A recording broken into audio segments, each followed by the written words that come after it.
All right, here we are. Hello, world. Um, I've been digitizing.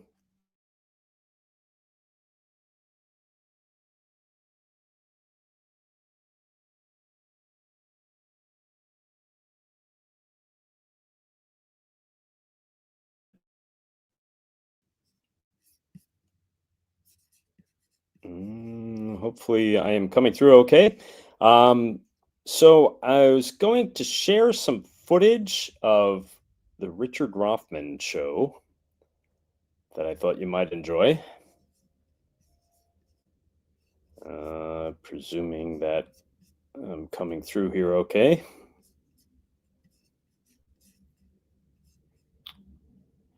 Okay.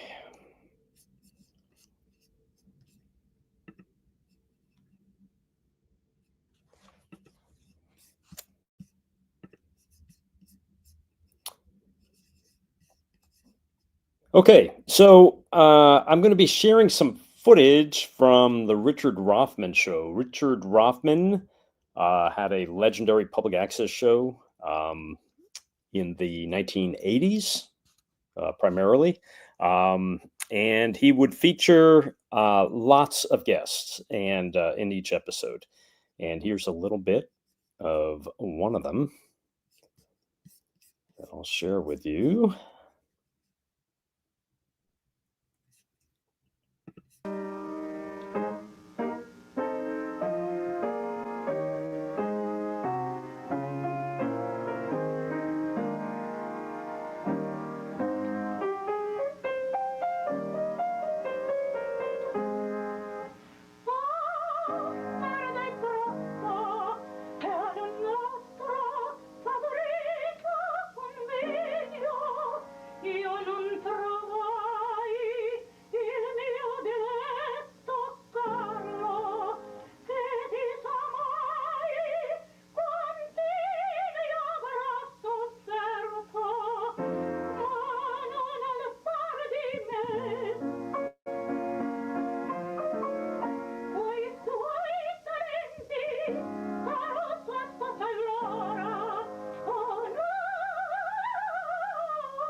We're watching a classic episode of the Dick Roffman Show. Richard H. Roffman presents. If you have questions about this show, what we're watching, just put them in chat, and we'll get to it.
Is a winner in her own.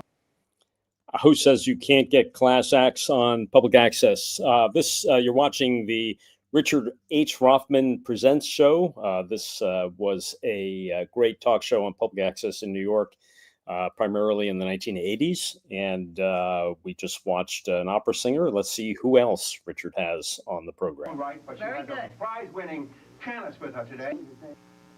Mayor, they're all corrupted. I can go on and on. It would take me days.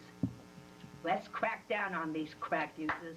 Okay. It's about time. Thank you very much. I have more to say. Not now. And you'll hear me in the papers on all the national TV. Thank yes. You. Good. Thank you. You're welcome. Okay. Crack down on the users of cocaine, hash, and etc.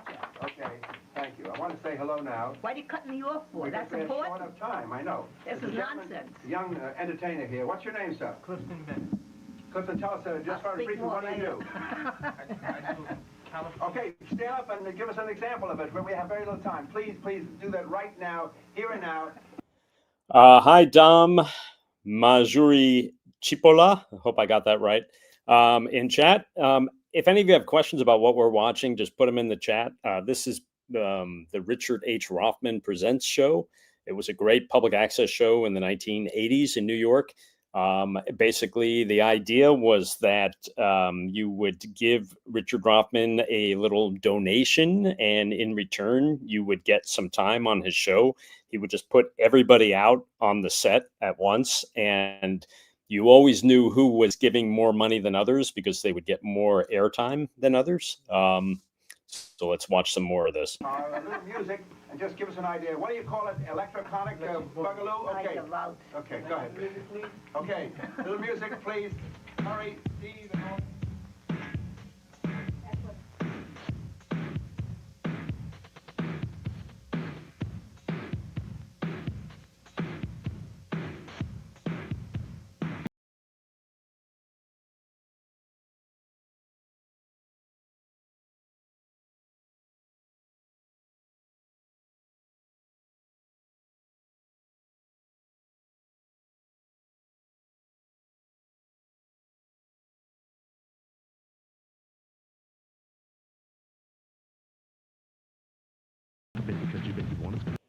You can see there's a little bit of everything on this show. There's an artist on the left. There was a guy in a chef hat. There were two opera singers competing for attention. And of course, this guy doing his dancing. This show had something for everybody and for nobody all at the same time. Dom, you're asking, this is a bit off topic, but always wanted to ask, did we ever try to get the Ramones on Beyond Vaudeville? I'm sure we tried to get Joey at some point, but or maybe even Johnny, because you would often see Johnny and Joey actually walking around the village. And I'm certain we approached them and tried to get them on the show, but that never happened, unfortunately. Jose Montano. Do I miss New York? I get back to New York a lot, Jose, so I don't really have much opportunity to miss it. Anyway, let's keep watching. This is Richard H. Roffman Presents, which was a great public access talk show in the 1980s.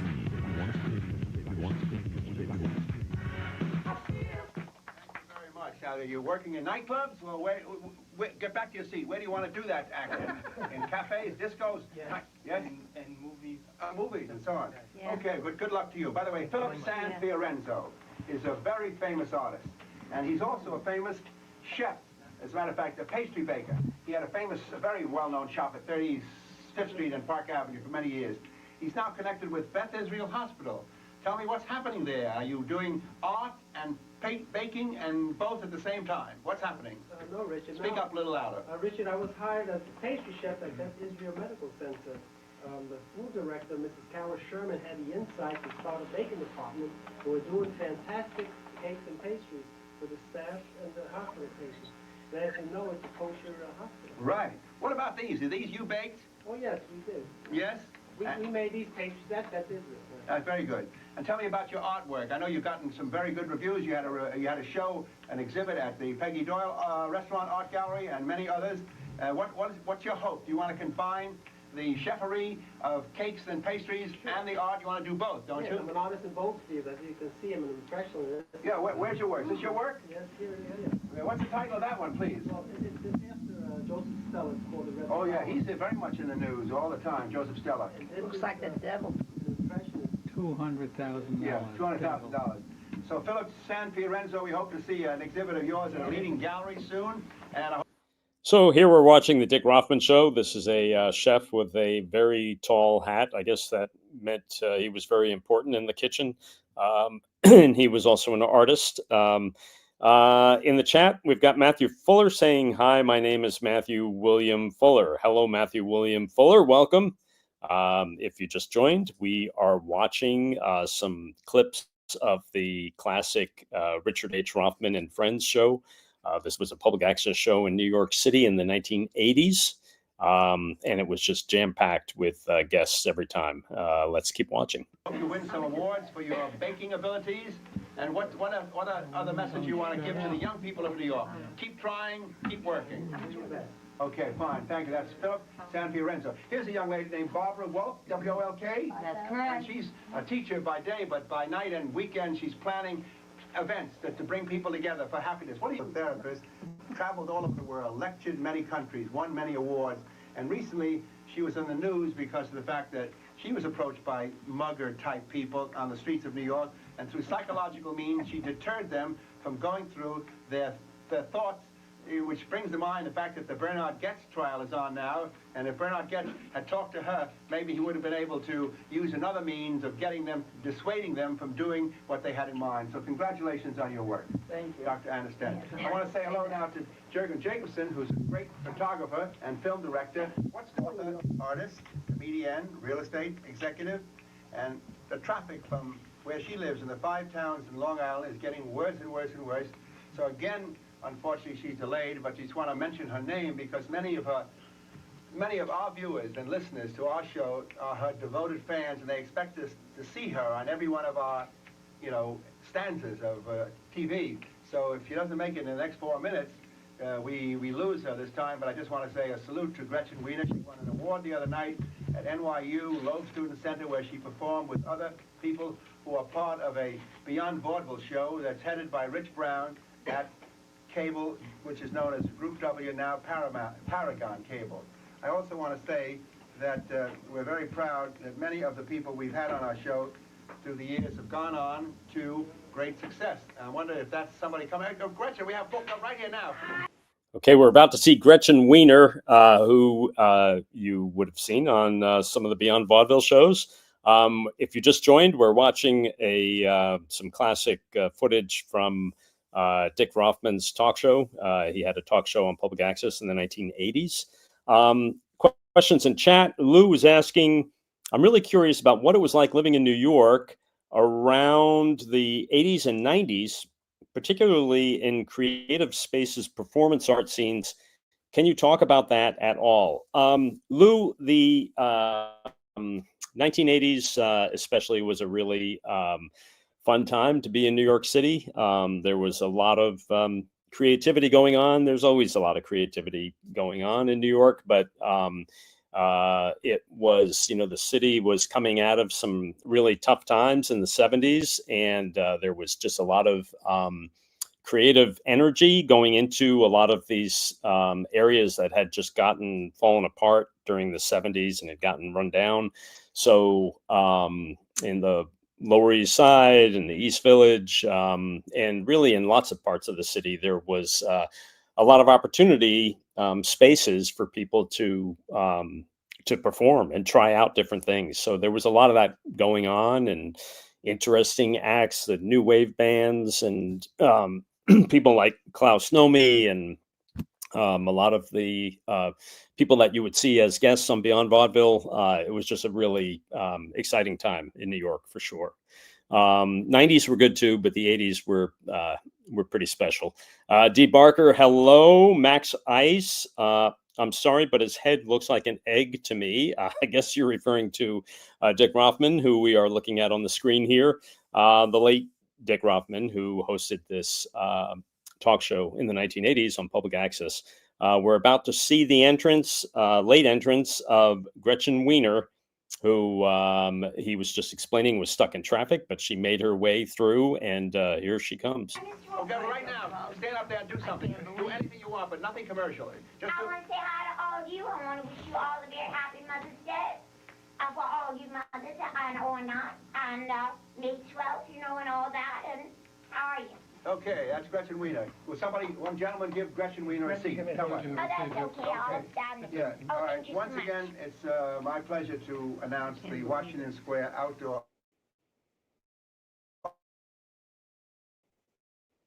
exhibit. And the dates are here, and it's a great time for everyone to learn about art, to buy art, to get bargains in art, and to meet people on the streets of New York in a very safe and beautiful way around New York University, Washington Square. Getting back to Ethel Richmond, you wanted to finish your statement before. Yeah, we have you 1 just minute. left Go ahead, please. Go ahead, right now. I think it's about time you let me speak. You're talking too much about This was one of the greatest guests to appear on Dick Roffman. I believe she was only on this one episode, but she was a very angry woman who was angry about the proliferation of drugs in New York. And Richard Roffman had a hard time keeping her under control, as you'll see. fingers. Now I'll talk about Well, drugs. get to the point, because we have no time. He actually muted whatever she was saying here, which was really rare for this show. People would come on and say pretty much anything, but she must have been saying something very. Forget that. 9 people No, we can't. that won't come forth and we- tell the truth about drugs. No, Why can't you? You It's can. the truth. I'm not mentioning names. no, you can't say that. You can't say that. Please. All right, you made your mention. That on the air. Why not? I'm Because telling the truth. They have to get. Why don't we they have to clean get up a the right city equal of New time. York, besides Equal time. listening to opera singers Thank you. and comedians? Ethel Richmond. Clean up this the is not- city with drugs. No, we know that. Everyone Crack, knows that. You're not helping out. Heroin, cocaine. Yes, I'm helping you. No, we know that. You made that statement before. I thought you had something interesting to add. What isn't interesting? Drugs? I tell you, Dick, Yeah, go ahead. it's very shameful that animals walk around without clothes on, because it's something that offends people. Like, you know, animals are things too. They're people. Yeah. And we should feel there's a decency to how people should view these What an things. interesting idea. Okay. What an interesting Well, I don't get idea. your point about Yeah, animals, okay. really. Do All you right. have an animal to take Yeah, care all of? right, I let do. me finish with a few announcements, please. I want to say that the If you just joined, we're watching some classic footage of the Dick Roffman show. He had a great public back in the 1980s. Who has joined us here? Mr. Pink Legend is saying, hey, hey. Hey, hey to you, Mr. Pink Legend. Lou is saying she is so fab. I think that was a reference to Gretchen Wiener, the great Gretchen Wiener, who had appeared on Beyond Vaudeville a number of times. Bobby is saying, I'm curious what kind of creative planning process went into yours and David's character creation when you first started Beyond Vaudeville. Was it obvious from the start or refined? Bobby, all the episodes are up at Beyond Vaudeville on YouTube, and I think you'll probably see how things evolved over time with the shows. Let's see. Mac Banks is saying, my theory is she was saying the names of real people, so he muted her. Yes, you're probably right, Mac, on what we were just watching. Let's watch Dick Roffman wrapping up this episode. Hildegard, the beautiful Hildegard, that famous singer, I can't understand entertainer, it. You can't tell was the truth. performing the other day at Soldiers, Sailors, and Airmen's Club, welcoming some cadets off the French ship Jeanne d'Arc. It was one of the most beautiful parties they ever held at that club, which has been around in New York for almost 80, 90 years. And I just want to salute Robert Tompkins' company that did a lot to organize this Gala Midshipmen's Ball, which honored the cadets and officers of the French ship, as I mentioned, Jeanne d'Arc. And Hildegard, who became famous for her French songs during World War II, received an award, Gold Star Award, that night from the club.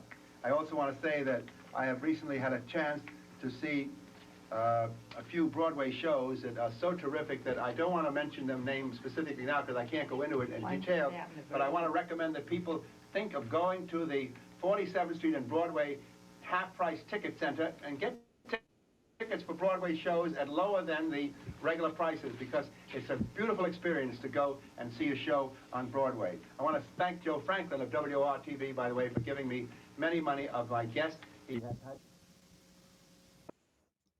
And that was some of Richard Roffman. I've got a little more that I can share with you. This is another episode of Richard H. Roffman and Friends.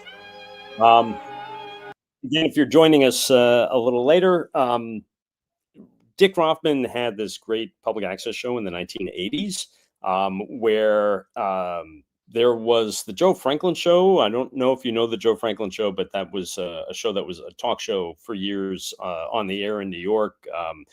Saturday Night Live eventually did parodies of it with Billy Crystal playing Joe Franklin. Anyway, Joe Franklin was known for kind of putting close to anybody on his show. But there were some people even Joe Franklin wouldn't put on his show. And those people would end up going on the Richard Roffman show that we're looking at here. So this was a public access show in the 1980s that was a great show. Mac is asking, do you have a bunch of random public access shows just on VHS somewhere? Mac, I have an enormous collection of public access shows from New York, and I'm thinking this is kind of testing the waters. I'm just kind of starting to digitize some of this stuff, and thought I could share it with everybody, and lots of really weird, rare public access stuff. I am still trying to figure out the best platform for this. I believe there is Super Chat operating on this. If you're enjoying what you're seeing, please feel free to join in on Super Chat. I'm not sure if it's working or not, but if it is, this could end up being a good platform, and I could end up doing much more of this where I'm sharing these rare public access shows that really are lost to time, but I've got tons and tons of them on VHS, and I'm in the process of digitizing them, and it's really fun stuff. Lou is asking, what's the process for digitizing vaudeville, oddville, and general archiving the material? It's just a slow process, Lou, because basically, you have to digitize in real time, and there are hours and hours of available footage. So Sheriff Brackett is saying Joe Franklin was a classic I used to watch on WOR as a kid. Sheriff Brackett, I did as well. I can't believe that I was watching Joe Franklin as a kid, and just as crazy that you were watching Joe Franklin as a kid, because I don't think it was meant for kids. But yeah, I hear you. Great. FLM is saying, please continue with these. Yes, great. Like I said, I'm just trying to figure out the best platform for showing these, and this is kind of a testing of the waters. So thanks for joining us, and let's watch a little more of Dick Roffman and Friends.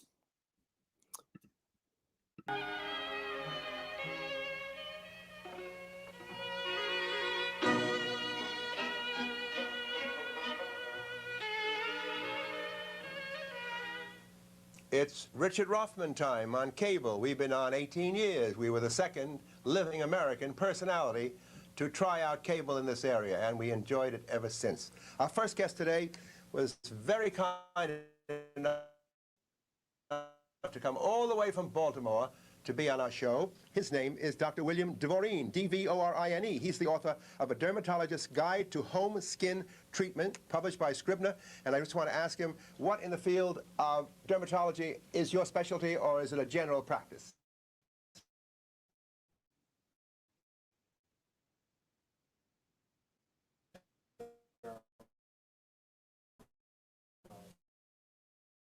Yes. And what is the essence of the book? What's the new message that you're giving to things that may be found around the house, or things that you can buy in supermarkets, drugstores, readily available products that can be used. Just a little background on the Richard Roffman show. If you're just joining us, this was a public access show in the 1980s.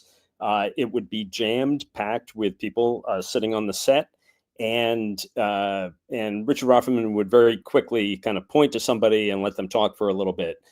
Everybody was expected to give some kind of donation to Richard Roffman, and you could always tell who was donating a little more money because they'd get a little more time.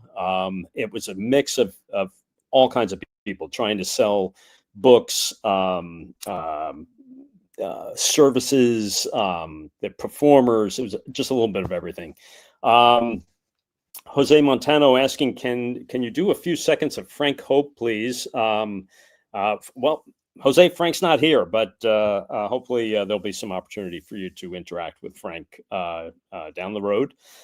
Mac is saying, Joe Franklin question, did he actually have Elvis on his show, or was that just a story he made up? Mac, if you go at Beyond Vaudeville on YouTube, I did a tribute to Joe Franklin and had Ed Grant on as a guest, who was a real Joe Franklin expert. And I believe this question comes up about Elvis. And it was Ed's belief that Elvis was never on Joe Franklin. I believe that's the case. Joe would claim to have had a lot of guests on that, and some were true, but some were not. Fonducci is saying, howdy, did you get your OBS streaming software worked out? Fonducci, I'm using StreamYard right now. Thank you for asking. And still trying to sort out the best way that I can go onto a platform and share the vast clips that I have of public access shows from New York in the 1980s, and which is what I'm showing today, some stuff from the old Richard Roffman show. And let's take a look at some more of Dick Roffman.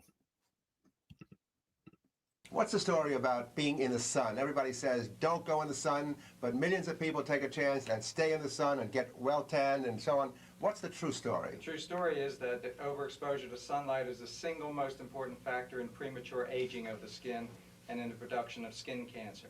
The bottom line is try to limit the amount of time you spend in the sun, and your skin will be better off for it.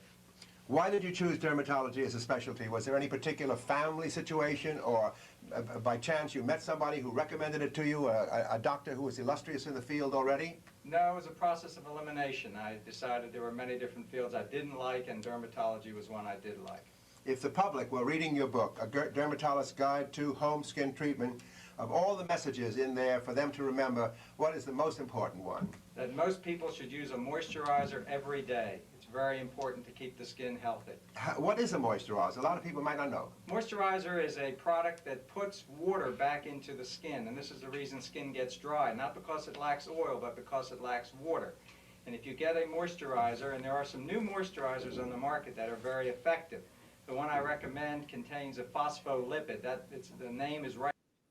If you're just joining, we are watching a classic episode of Richard H. Roffman Presents, a public access show from the 1980s in New York.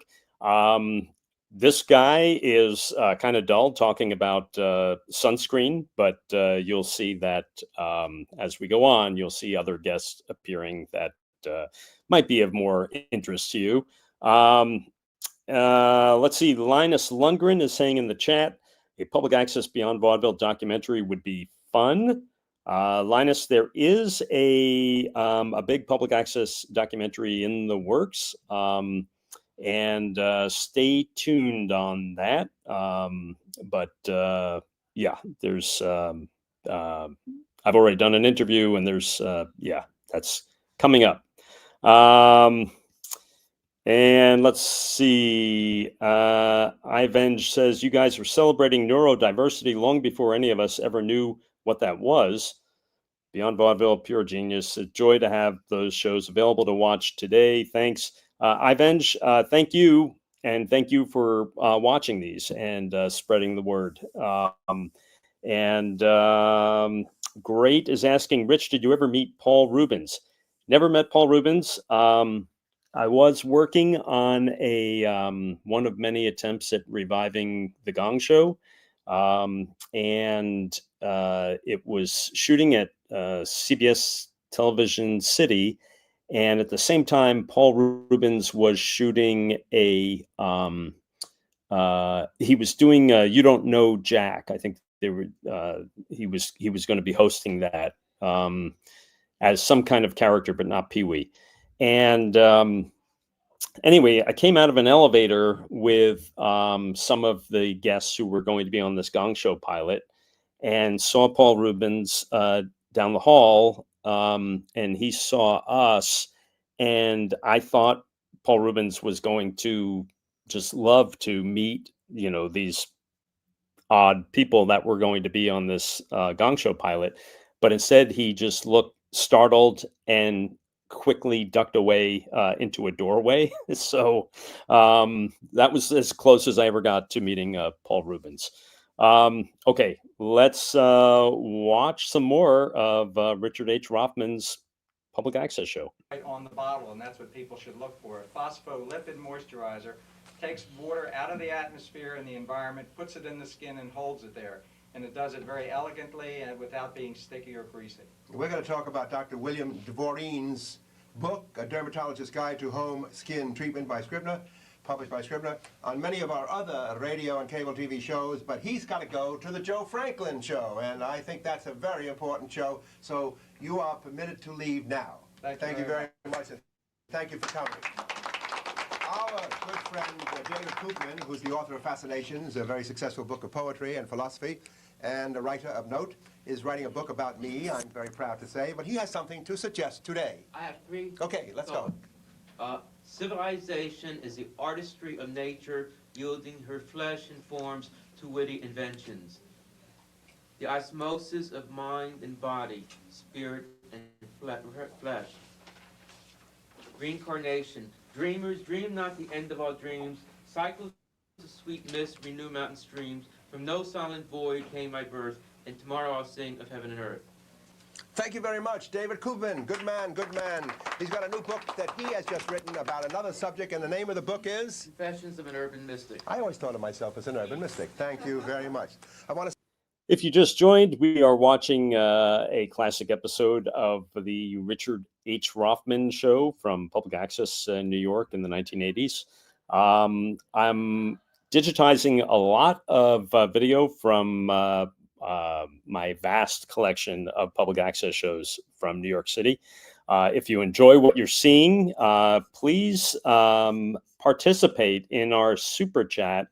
I believe the last couple of live streams we did, people said they were trying to do super chat and it wasn't working. So I don't know if it is working or not. But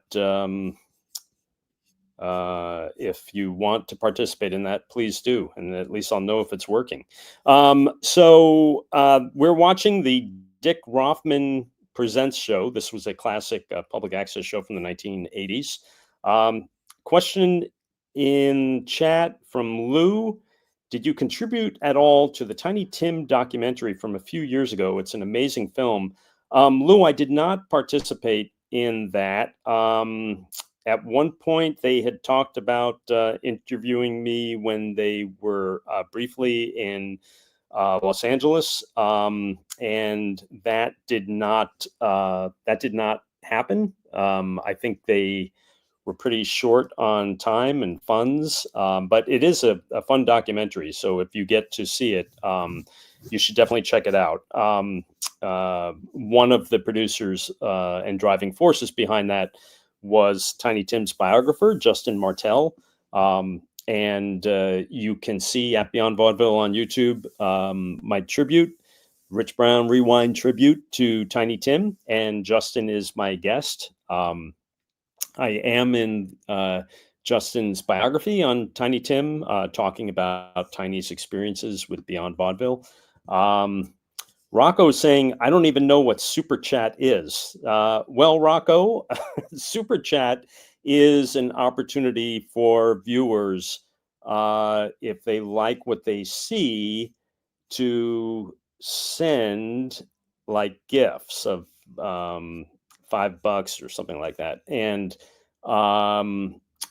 I've had people tell me about it, and I think it's activated on here, but I don't know for sure. So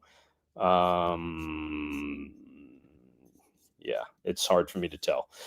Anyway, if you just joined, we are watching Richard H. Roffman Presents. This was a classic public access talk show from the 1980s in New York City. Say that it's my pleasure right now to introduce Florence Morrison, opera singer supreme extraordinaire, back from Italy, where she had a very triumphal appearance before a major, with a major orchestra there. And of course, we have a copy of her record album, and it says Florence Morrison sings Puccini arias. I wondered if our engineering department is alert on the job and will give us a little of the music. What are we going to hear? You're going to hear Tu che ti gelo sei cinta from the opera Turandot. Why not? That sounds beautiful. Let's do it. Steve, let's go.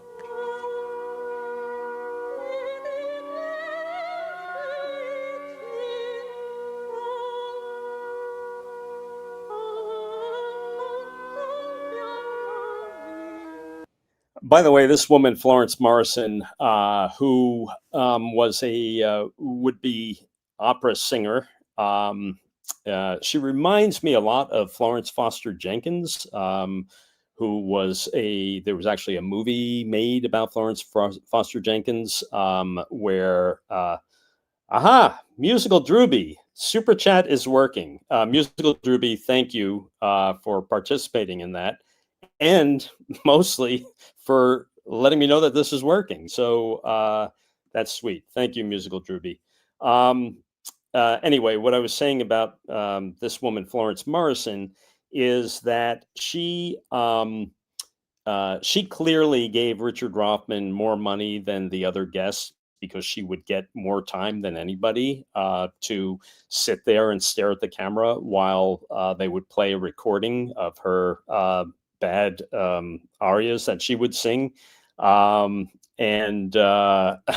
So anyway, we'll watch some more here of Florence Morrison. By the way, when Richard Roffman, toward the end, as he became ill, this woman, Florence Morrison, took over as host of his show, and it was just never as much fun.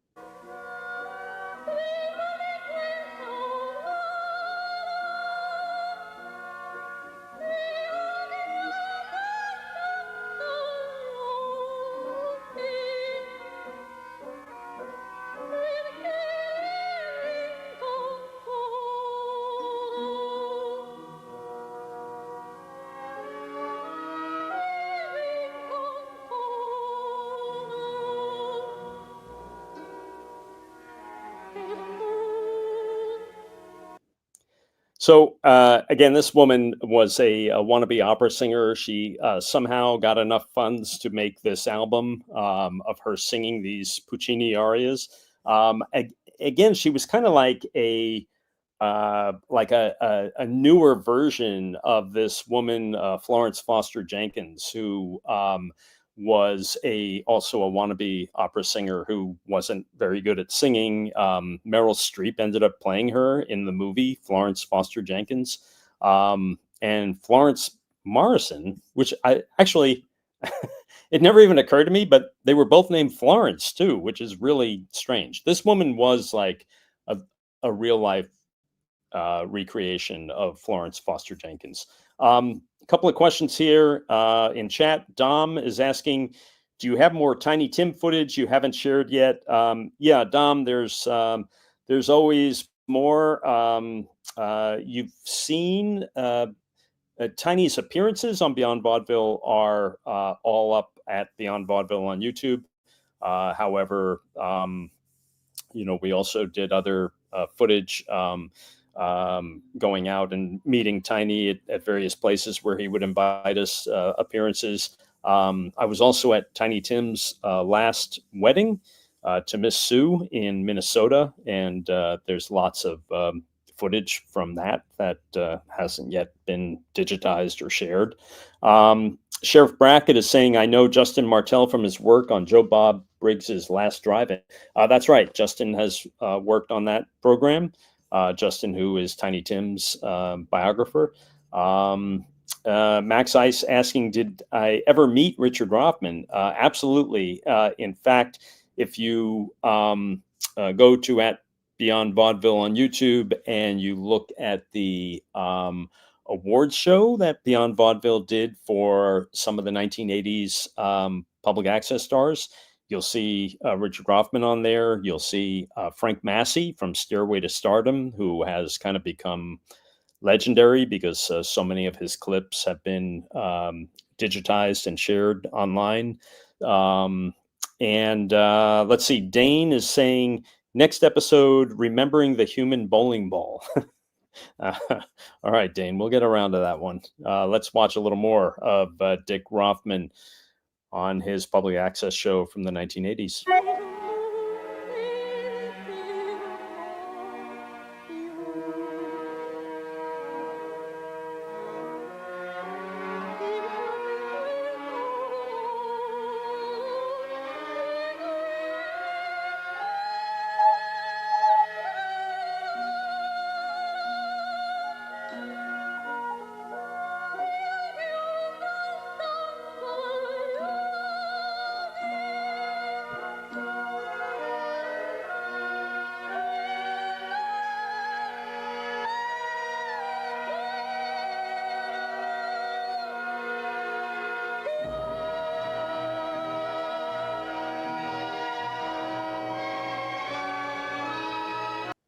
Shenzhen, you're saying you can't believe you're late to join. Well, Shenzhen, better late than never.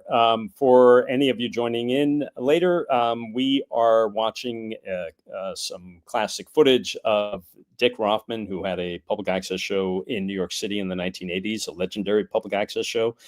This woman in particular is Florence Morrison, who was an opera singer well, I guess if you call yourself an opera singer, you are an opera singer. But she loved to come on the show, play recordings of her singing Puccini arias, and sit and stare at herself in the camera.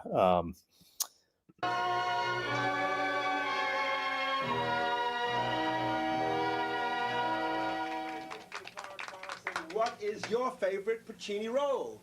My favorite role is the role of Tosca, which is the role I performed in Italy with the Rome Opera Orchestra and Chorus, and I got standing ovations, and it's a challenge both vocally and from a dramatic standpoint of the acting, so it has two great challenges for me.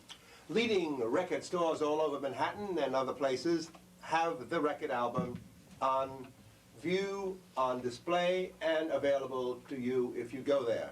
And I just want to mention, it's called Florence Morrison Sings Puccini Operas. I want to say that there's an author with us today who came from a long way away. Catch the Wind is the name of the book. Her name is Harriet Siegel, and she's the author of that very popular book, which we've heard so much about, called Susquehanna.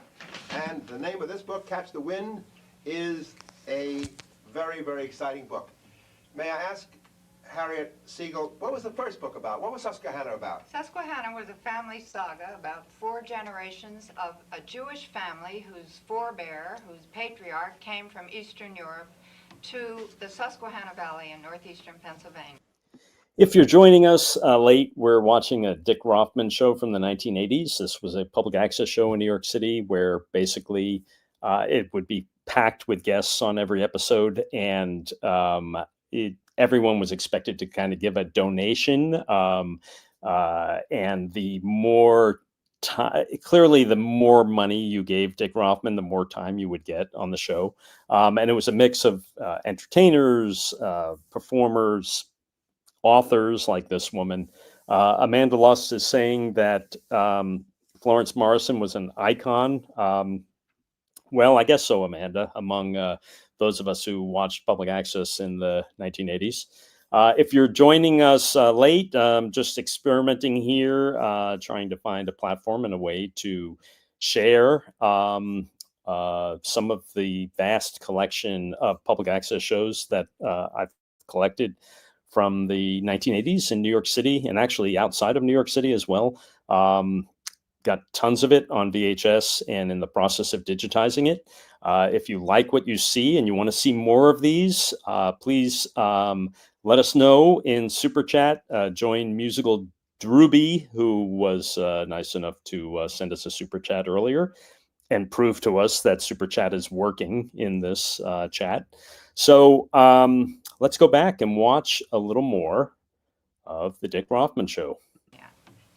And by the way, this book is published by Doubleday. What about the first book? Published also? Also by Doubleday, All right. yes, and Now, in paperback by NAL. NAL, New American Lions, Yes. Library. Right. All right. Catch the Wind is the story of two young doctors who met in the 1970s when they joined the World Health Organization campaign to eradicate smallpox. And it's both a love story and a tale of intrigue. What kind of intrigue? Well, the heroine is Nicole Lejeune, the daughter of a French Jew who escapes the Nazis in 1939 and finds a haven in Peru, so that his daughter, Nicole, grows up in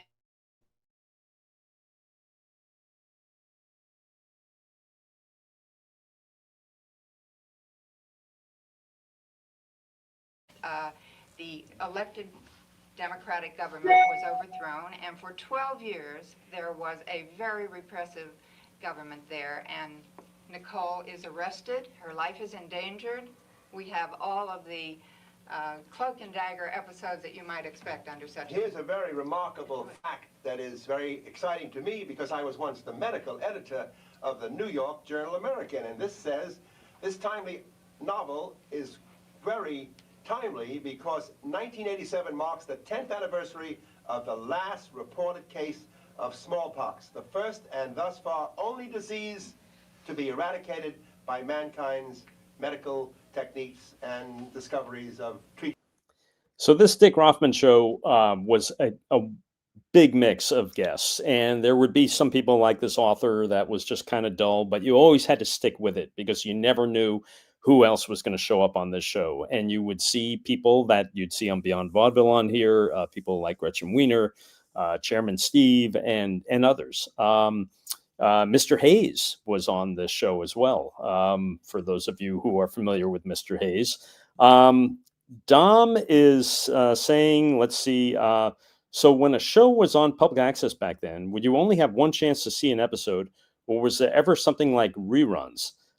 So Dom, there were a lot of reruns, actually. Someone like Dick Roffman might do this show and then turn in that tape again down the road. In fact, when Beyond Vaudeville was originally running, we were shooting them only pretty much one episode a month. And then we would just keep recycling the shows and put the tapes in so that even though we had a weekly slot, it would be every few weeks before you would see a new original episode. Stewie Arch is saying, did I have to do anything special to get into character for Frank Hope? Stewie, no, not that much. Frank Hope is someone very close to my heart, so that wasn't much of a leap. Shenzhen says, I'm driving, but how do Super Chats work? Does it support your channel? Shenzhen, yeah, if you're driving, please be careful and don't worry about Super Chats. But it seems that the way Super Chats work, Musical Drooby earlier in this chat did a Super Chat where they clicked some kind of Super Chat button, which enabled them to support the channel. So you can send financial support, which will help in digitizing all of these videos, and then in return, we'll do more of these. I've got tons and tons of public access shows from the 1980s New York City and even outside New York City. Some really incredible stuff from California, Texas, Michigan, all kinds of crazy public access stuff that I'm certain you haven't seen before. And I'm happy to share all them and trying to figure out the best way to do that in the best platform. And some people have told me that, well, if you do this live streaming on YouTube through Super Chat, people can support the channel, support what we're doing, and then that can then be thrown into paying to have all the material digitized, and so that's what we're doing. We're trying to work in this new world that is very different and maybe even better than when we were doing these public access shows. Couple of other questions. Let's see. Somebody's checking in from Brazil. Lately, I've been obsessed with this show. That's awesome, says Ord. Hello in Brazil. Spread the word down there. Max Ice is asking, what was your favorite public access show besides Beyond Vaudeville? Max, there were a lot of favorite shows. But I'd say one of my favorites and a real inspiration was a show called Change Yourself, But Not the World. I have lots of footage of that needs to be digitized, and I can share that. But you can find some of it at Beyond Vaudeville on YouTube. And it's a hard show to describe, Change Yourself, But Not the World. But if you see it, you'll see why I love it. Rocco is saying, I would have watched Beyond Vaudeville if I was able to get it in Brooklyn. All I got was UHF public access stations. Yeah, that's right, Rocco. We were trying to get on in Brooklyn and Queens, but the public access out there was really disorganized, and it was a mess trying to get that going. So we ended up just being seen in Manhattan until we went to MTV with Vaudeville. Shenzhen sent a super chat. Thank you very much, Shenzhen. Wait, Shenzhen, weren't you the one that's driving? Shenzhen. So Shenzhen somehow, while driving, was able to send a super chat. Much appreciated, Shenzhen. Love your content, says Shenzhen. And Shenzhen, we love you for supporting this. And the more support we continue to get, the more we'll be doing this and be able to do this. Let's see. Sarah Jane saying, did you ever see or watch the Neil Alpert show, that ending song and visuals? Sarah, I don't know what Neil Alpert is. Let me know. I'm curious. Let's see. Dom is saying, please share it all. Sure thing, Dom. There's lots of stuff. It just all has to be digitized, and I'm sure there's lots of stuff that you all would love that is, very different than anything else you're watching anywhere. Shenzhen, let's see. Rocco says to Shenzhen, on YouTube now, I see a $sign under the chat box. You can donate by clicking it. Oh, there you go. All right. Thanks, Rocco, for sharing that. Drake G, do you live comfortably off of the funds you made back then? Drake, you're presuming that we made funds from Beyond Vaudeville. Hardly. Beyond Vaudeville was a labor of love. It was actually something that cost us money to produce. Didn't cost very much. In fact, the studio when we first started was $54 for a half hour. So, but yeah, it just was always a labor of love. Beyond Vaudeville was not a show that was earning any kind of money. The idea of public access was that you could not be commercial. You couldn't, sell commercials or anything like that on public access. Rocco, did you ever see or touch any monkeys? Rocco, yes, as a matter of fact.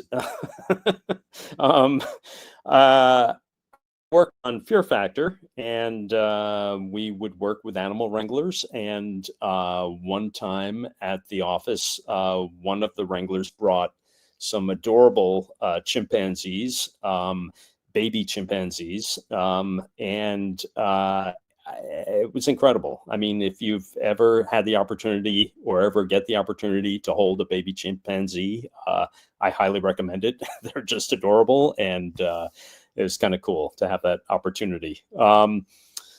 Max Ice says, how much did public access shows make back in the 80s? Okay, so I just answered that. we did not make money on public access. Public access, the whole idea of it was that it was non-commercial, and you basically would have to, get the funds together to make it all happen. If we wanted to have celebrity guests, we'd have to pay for their cab fare to get them to and from the studio. Mike Tochi has sent a super chat. Mike, thank you very much for that. Mike says, these live streams are a good time, thanks. Recently finished all 70-some episodes of Beyond Vaudeville, enjoying the rest of the channel too. Mike, I can't believe you sat through every episode of Beyond Vaudeville. That's quite an undertaking. The idea when we were making these shows that at some point people would be able to just binge watch Beyond Vaudeville was not even a thought in our mind. And the idea that you, Mike, watch this, and we've been hearing from other people too that are watching all these Beyond Vaudeville episodes. It's really awesome. We love that these shows are still having this life. So start digging into those Oddville episodes. They're different, but I think there's plenty in there that you'll enjoy as well. And there are more of those coming, including tomorrow night. There's a great episode of Oddville being added to the channel with Joe Pantoliano, BJ Snowden, this great band Cometa from Sweden. You should check that out tomorrow, 9 p.m. Eastern. That is going to be debuting at Beyond Vaudeville on YouTube. Drake G says, oh, wow, very interesting. Didn't know that. I'm glad that you have a large following in 2025 on YouTube and other social media. Yeah, Drake, it's pretty cool. And it's thanks to people like you that are finding this and discovering it and spreading the word. So thanks for being there. Max Ice says, was the actor who played Joey the Monkey actually on Jeopardy? He really was. John Walsh was on Jeopardy, actually won Jeopardy. He was very lucky in that he got a Shakespeare category. And John was a real expert on Shakespeare, believe it or not. Or Joey the Monkey was an expert on Shakespeare. And he was able to just go through the whole column, and it put him way in the lead. And he ended up winning on Jeopardy. So, Shenson says, was vaudeville made with a group of friends, and how did the idea come about? Yes, it was a group of friends, mostly from college. And it just grew out of loving public access shows in New York in the 1980s and doing our own tribute to those shows, which is what Beyond Vaudeville was. So you would find traces of different public access shows from that era in Beyond Vaudeville. We kind of mixed it all together and thought, wouldn't this be fun if we did a show that was just in between all these shows and would just feel like all these other kind of kooky shows that were out there on public access. Let's see. Mike Tochi says it took a while, but they were a lot of fun to get through all 70. Wow, Mike. We did a Beyond Vaudeville trivia contest that you can see at Beyond Vaudeville on YouTube. And maybe we'll have to do another one of these days. Now that some of you are immersing yourself in these episodes, I'd be curious how you would do on a trivia competition. D. Barker says, can't get Super Chat to work. Do you have a Patreon going? Thanks for asking, D. Barker. There is not a Patreon. I've heard mixed things about Patreon and whether or not that's a good way to go. I'm hoping this might be a way to go. Aha, we got another Super Chat from Dom Majuri Achipola. I have also watched all the episodes contributing to the cause here. I second look up Neil Alpert show. Dom, thank you very much for your contribution on the Super Chat. And thank you for watching all the episodes. You might have to participate in our next trivia competition as well. And you're also mentioning Neil Alpert. I don't know why I don't know this. Is this a British thing, or I don't know. Fill me in. I'm very curious now that I've had two recommendations for Neil Alpert. JS says, I believe in aliens, or JS believes in aliens. Okay, yeah, sure. We've had some people on Beyond Vaudeville that believed in aliens, and who's to say what the truth is, right, JS? Okay, if you just joined us, we are watching some classic footage of the Dick Roffman show. Dick Roffman had a show on public access in the 1980s in New York, and let's take a look at a little more of that. Courses of treatment. That's fantastic. Anyway, I would like to ask you about your own background very, very quickly. Where do you come from? I come from Pennsylvania. I grew up on the banks of the Susquehanna River in Wilkes-Barre, and I now live in Westchester County, outside of New York City. I've had a long experience in writing different kinds of writing. I wrote my first novel when I was 49 years old, and before that's 10 years from now. That's you're 10 writing years from now, right? I understand. Yes. And you've been associated with international medicine and That's newspaper right. journalism and magazine editorial work, and you've traveled all over the world, and you live in Hartsdale, which I always think of as a beautiful town where they bury dogs and other parties. The canine cemetery, correct. Well, I mean, it's got an animal cemetery there, right? Yes, that's right. Oh, why do I think of such strange things? Anyway, congratulations to Harriet Siegel, S-E-G-A-L. The publisher is Doubleday. The name of the book is Catch the Wind. I have a gentleman here, is an old friend of mine, a wonderful friend of mine, a great man in the design and fashion field. His name is Carl Owen, and he's the founder and president of Carley, K-A-R-L-E-Y, European Fashions, one of the best-known companies in the world. That's not one of the top, but it's almost the top, and all the top people work with him. And he's having another one of his annual fashion special events to raise money for a favorite charity, and he brought along one of his leading models. Take it away, Carl Owen. When is your next event? April 25th at Essex House in New York City. I see. And where is the focus of the benefit going to go? To some fund of some kind? The Rosalie Old Memorial Scholarship. And that was your dear sister? My late lamented sister. Yeah, and she died of what, leukemia? No, she was tragically murdered. Oh, yes? Yes, right. Oh, I see. Oh. Well, that was awkward. What did she die of? Leukemia? No, he says she was shot and murdered. Yikes. If you're just joining us on that note, this is the Dick Roffman show, which was, you kind of had to see it to believe it, a talk show on public access in New York in the 80s. I think he even went back to the 1970s. But he would basically just fill the set with all of these guests that were just there for all different reasons. Some were authors, some were performers, and they would give Dick Roffman a donation, and based on how big or how small your donation was, that would dictate how much time he would give you on the show.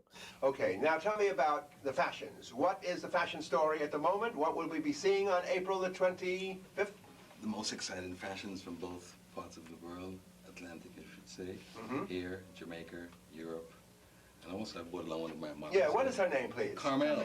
Carmela? Carmel. Carmel. Carmela, how long have you been modeling? Oh, it's been 3 years now. Oh, yes? And where are you from?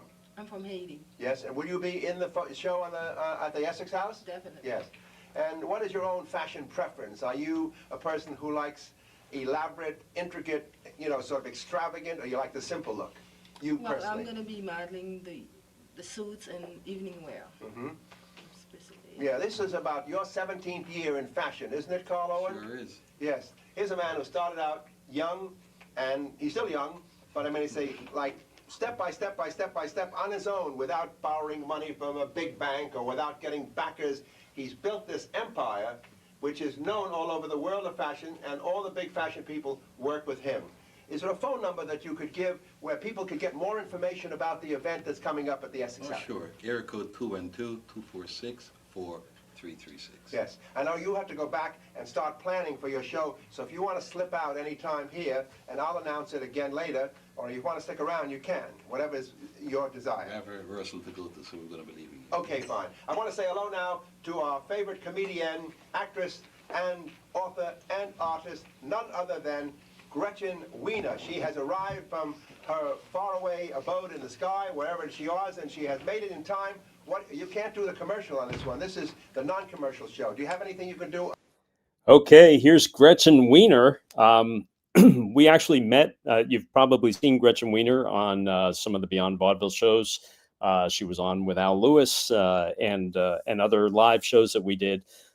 This is where we found Gretchen Wiener, was on the Richard Roffman show. She often did Richard Roffman's episodes, and we could see there was a star. Dom is now saying Neil Albert was more early 2000s New York City public access. I saw it mostly in 2000s while living in Greenpoint, a strip bar owner who covered music dancers. It was more of a cringe fest, but entertaining. Wow. I'm really curious about that, Dom. I had moved out of New York to Los Angeles in the early 2000s. So I wouldn't have been familiar with public access. It's unlikely I'd be familiar with public access shows in New York starting in the 2000s. So I'm now very curious about Neil Albert. Hopefully there's some of Neil's stuff on YouTube that I can check out. Dom, by the way, is one of the people who were kind enough to participate in our super chat on this stream. So I want to thank you, Dom, again for that. I want to thank Mike Tochi, Musical Drewby, and Shenzhen, all for contributing to the super chat. This is kind of an experiment that I'm doing. I have a lot of classic public access shows that I personally recorded in the 1980s and 90s from New York City Public Access TV. Lots of rare, amazing stuff. And I'm, contemplating sharing this stuff by doing these streams periodically. And hopefully you can provide support with Super Chat to help with all the digitizing and but in any case, thanks for joining us and watching. Again, this is the Dick Roffman Show, which was a classic show from the 1980s, New York City Public Access. Matthew Fuller is saying Arnold Stang taught Gretchen diction. Matthew, you've studied your Beyond Vaudeville episodes well. Let's take a look at Gretchen Wiener in one of her many appearances on the Richard Roffman talk show. On a non-commercial show, no advertising. Oh, well, I have nothing to do on a non-commercial show. You could do anything sexy, anything provocative. Oh, well, come on, guys. To date or liquidate, why, that is the question. That's the kind of thing that we permit on non-commercial shows. But we'll have you back on channel. I want to ask you one thing. You're writing children's stories. You're doing your painting. You're also, on cable TV frequently, on radio every once in a while, like Ray Heatherton. You've been on the Joe Franklin Show. And you're doing something at April 20th. April 20th, New York University. April 20th, I will have the honor to be on the same bill as Al Lewis. He is a very famous comedian and indeed actor of a long time. I had the pleasure working with him on a cable television show several weeks ago. And he is famous for his playing Grandpa in the Munsters, and we're all going to be on the same bill called Beyond Vaudeville. That's true. NYU Loeb Stadium one a night. It's really kind of a charitable affair for NYU. All you people are certainly welcome. The tickets, I don't believe, are that expensive. No price. Oh, and it is April 20th, a Monday night at 7 p.m. Loeb Student Auditorium. All right, University Place, downtown. Right. Frank Reich is a man. So that was interesting. That was Gretchen promoting a live Beyond Vaudeville show that we were doing with Al Lewis. And she had already appeared with Al Lewis on the Beyond Vaudeville TV show. And it was interesting to hear her just now talk about it as a positive experience, because I've wondered about that, how Gretchen felt, because Al Lewis was, he was pretty rough with her, teasing her on the show, it seemed. But it seemed like she had a good time from what she was just saying. Let's see. Rocco was asking in chat, were you active on any 1980s BBSs pre-internet? Rocco, I was on internet pretty early. I can remember websites having minimal color, actually, which is crazy. I had a Prodigy account, so yeah, this is going back. But I was not active on those boards. I do know people that were, but I just wasn't. And we were kind of late to getting Beyond Vaudeville up on social media, but the YouTube channel's been around for a while now, and then at this point it's pretty full, but there's still so much more footage to get up there and digitize and put on there. So we'll keep going for that. The Instagram, Beyond Vaudeville Instagram, has really been growing very much.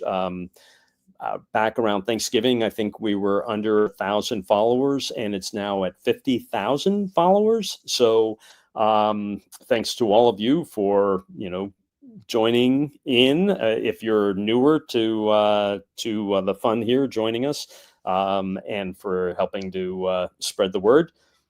Joseph is saying, would love if you continued these live streams. Joseph, yeah, this might be the way that I'll try to share these live streams through YouTube. If you can, show your support, everybody, with Super Chat, and that will help in digitizing all the material that has to be done and making this happen.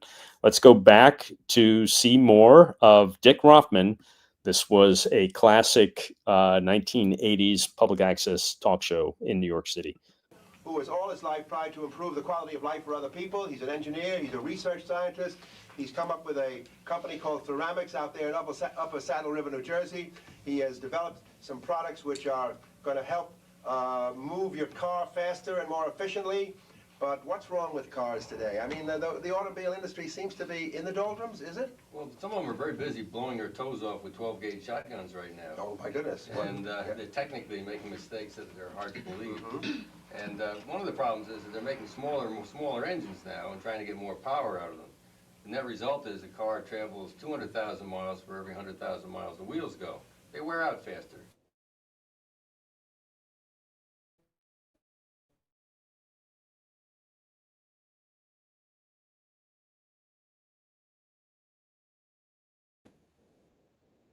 Fields from being gobbled up by the real estate developers. Are you successful? Well, we haven't been successful with Ramapo. I flew over there the other day, and the runway has been bulldozed up, and it's pretty obvious that's the end of Ramapo Valley Airport. Linden has been attracting a lot of attention lately, and the government and the AOPA and the FAA are down there raising a big fuss about that. They're trying to keep that from closing. It seems like the real estate people just go after airports naturally because they're flat and easy to work. They don't have to cut any trees down. Yeah, how about giving a phone number where people could call you if they have a professional, serious interest in finding out more about your developing products? By the way, one of the things I love about the Richard Roffman show, as you see here, is, how many shows will you see the talk show host just with a mountain of crumpled paperwork that he's flipping through while at the same time, trying to interview 12 different people. By the way, Amanda Lust, thank you very much in Super Chat for your contribution to help us with what we're doing here. Amanda says, Oddville was one of my favorites growing up. I was born in 1990, so I was a bit late to be on Vaudeville, but catching up has been so great and inspiring. Thank you for sharing everything. Amanda, thank you for being there for Oddville way back when. Trying to think, if you were born in 1990, wow, you were young watching Oddville, probably about 6 or 7 years old. Wow, I can't believe your parents let you watch that.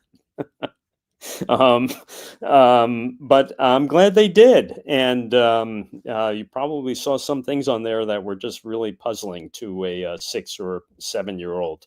Yeah, it's fun to have people that only knew us from Oddville and are catching up with the older Beyond Vaudeville shows. And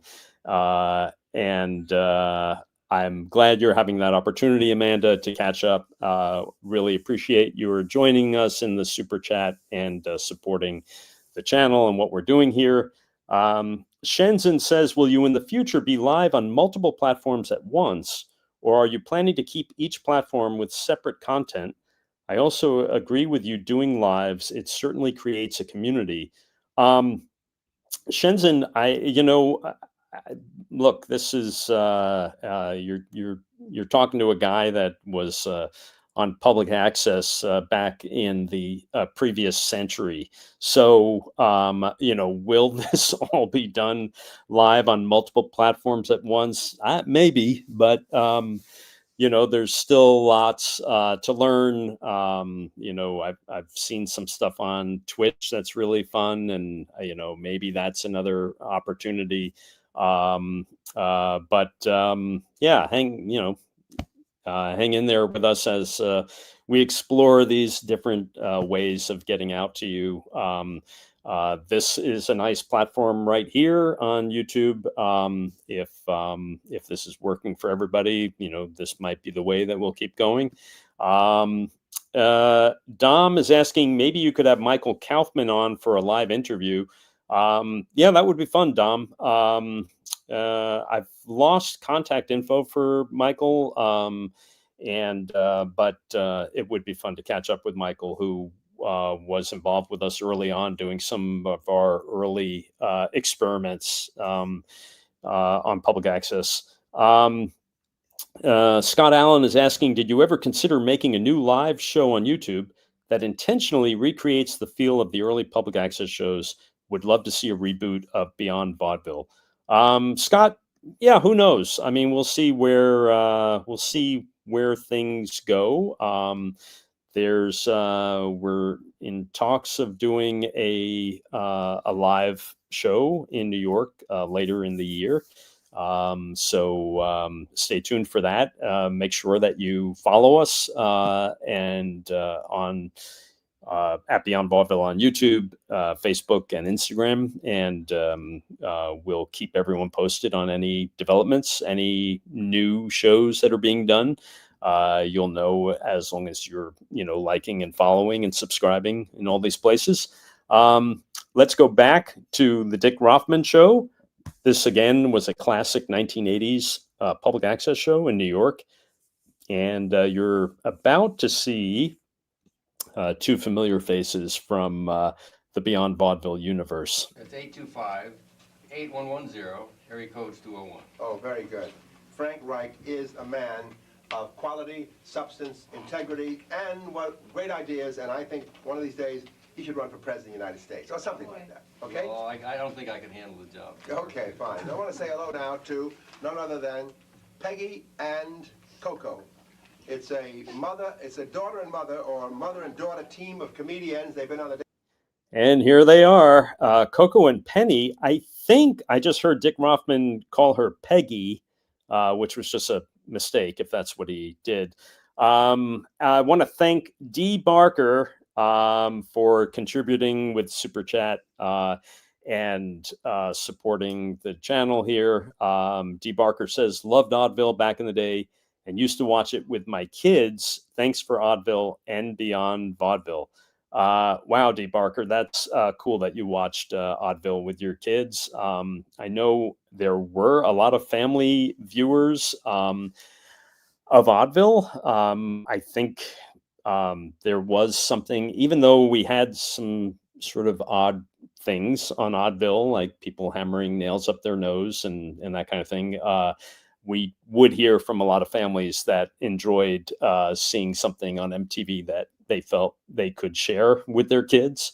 And we did have to put, you'll see on a lot of the Oddville episodes, we did have to put a lot of warnings on before people would do certain things on Oddville, because MTV was very concerned about imitative behavior. Around the time, shortly before Oddville went on the air,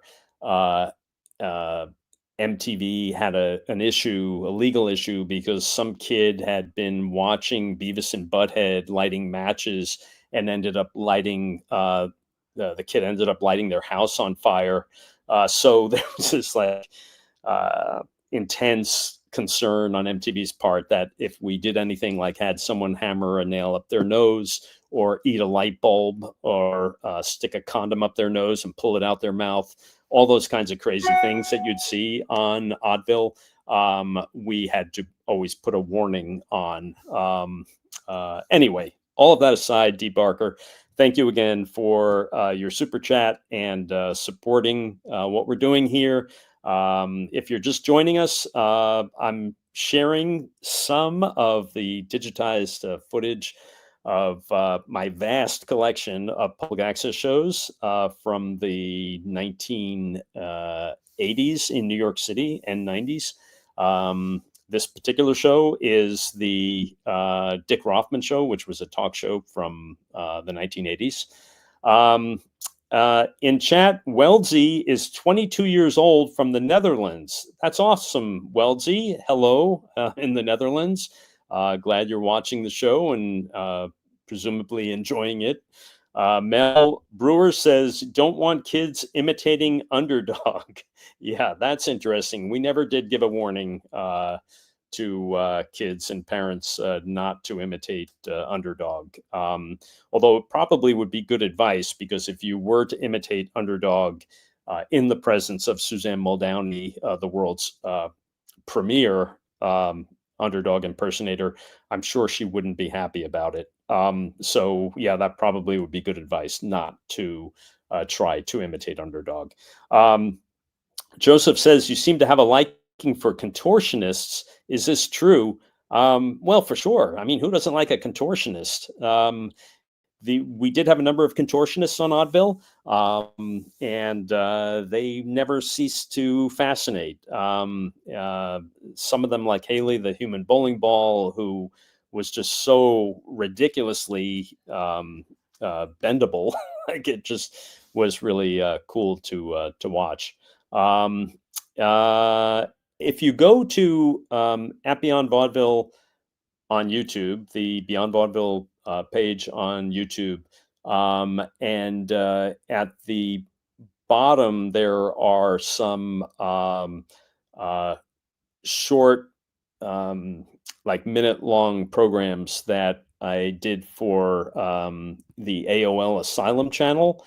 And there is a contortionist on there as well. So you can see that if you're into contortionists, Joseph.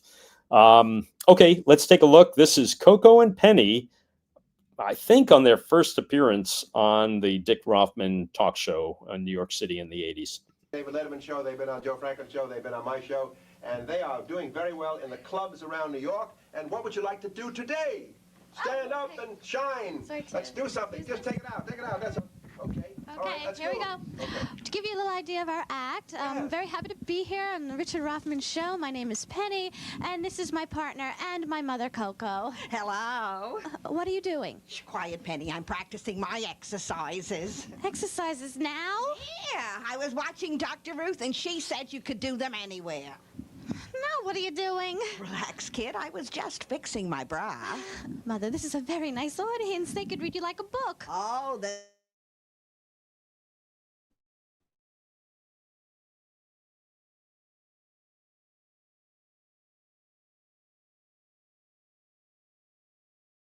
Penny. And I'm... Oops, sorry about that. Well, that's very good. You are not Dolly Parton. Well, now, how do you know? Her makeup? Well, no. Hello, you all. I'm Dolly Parton. Well, it's not easy living with her, as you see. Coco and Penny. Oh, I'm the boss, of course, right? Okay, Thank you very much. Thank you very much. And they can be seen in the best clubs in New York. I want to say hello now to Louise Sanders, author of Thoughts and Verse. She has a very short but beautiful poem to share with us. All right, that is, let's see. That's just some footage of the great Dick Roffman, who had a talk show on public access in New York in the 80s. And I thought you'd like to see some of that. I've got a ton of shows recorded off public access in New York in the 80s and 90s, and slowly getting in the process of digitizing that stuff. So if you enjoy that and want to see more, there's plenty more where that came from, and happy to share it with you. I'll show you also, this was this was somebody from the early 80s on public access, Pete. He was an actor who would do acting bits up in the same studio that we shot at, up at the Paragon Cable Studios. And let's take a look. Oh, they'll smack you in the face right now. You understand that? I'll smack you right in the face. What are you doing with marijuana in your room? Huh? What are you doing with that stuff? Here he is. This is Pete the actor. He's playing a father confronting his son about smoking marijuana. You ain't no son of mine. I'll smack you in the face right now. Smoking that damn marijuana, that hippie stuff. That's what you're just going to turn out to be a hippie. That's all you are. No son of mine smokes that stuff. You understand? You're lucky, son. You're lucky that I didn't catch you in the room when I got that marijuana from your closet. Because if I had, well,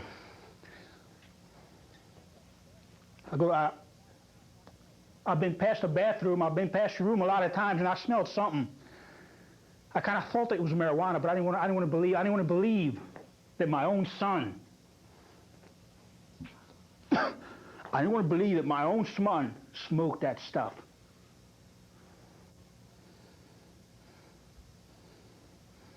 Marijuana. You ought to be ashamed of yourself. You really ought to be ashamed of yourself smoking that stuff.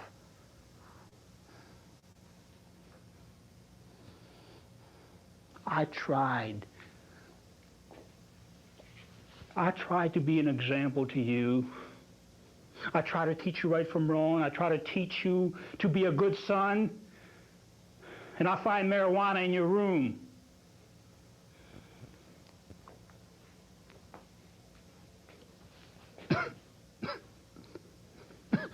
I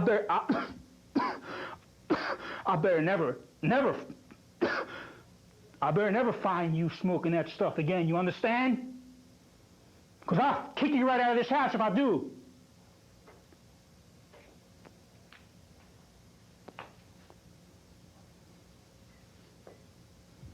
Oh, son, I'm sorry. I'm sorry for being so mad at you and all, but well, you know, I just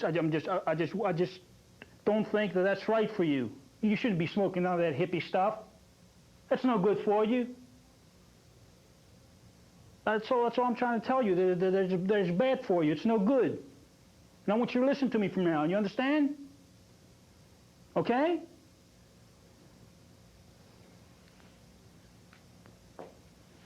Okay, go to your room now. And you be a good boy from now on. And don't ever smoke that stuff again. I don't want you to put any of that marijuana in your lungs again. You understand that? Okay, now go to your room. Now, I'm sorry for hollering at you. Okay, go ahead.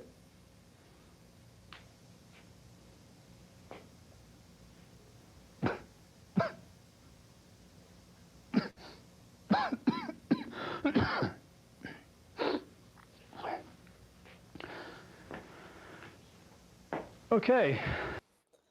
So that was the first skit by Pete the actor. I'm glad to see in chat that you're enjoying this. Dom says, this is amazing. Joseph says, this is so good. Gene says, feels like he's talking directly to me on my smoke break right now. And Raimi Winter says, love the coughing from the cigarettes. Yeah, this guy, Pete the actor, I'm just aware of, I think, 3 episodes that he did where he would just come on and do these various acting scenes of his own creation. And that was just one sample. We can take a look at another one. Rocco saying, do you have the unedited versions of Oddville? I know that Engelbert Humperdinck mentioned a commercial product and it was edited out. That's interesting, Rocco. I'm not sure what that's all about. And I don't know what that's referencing. I don't remember him mentioning some commercial product. But I will say Engelbert had a great sense of humor and was really, really fun. Let's see. Sheriff Brackett is saying, wonder if Pete was writing his own material. Yeah, Sheriff, I think so. Let's take a look at some more. Let's go along now to a casting director where he's having an audition for a very big play, and there are a whole bunch of actors and actresses. They're auditioning for this play. And let's go to the casting director auditioning these people, okay? Okay, people, listen up. Listen up, people. We need one line, okay? We need one line, not 2 lines, one line, okay? And please, you gave the girl your picture and resume, and I have it, and I'm calling you up, and we only need 30 seconds, people. Please, 30 seconds, that's all we have. We can't do 3 minutes, we can only do 30 seconds, okay? And you give it your best shot at whatever you can do, okay? Okay, okay, first we got, is Linda? Linda? Okay, Linda, come on up here. Come on up here, honey, a little bit farther. That's good, okay. Okay, that's good, fine. Okay, go ahead, you do your 30 seconds, excuse me? Right, we have your picture here. Right, your resume, right? Okay, go ahead, you do it. Do your 30 seconds.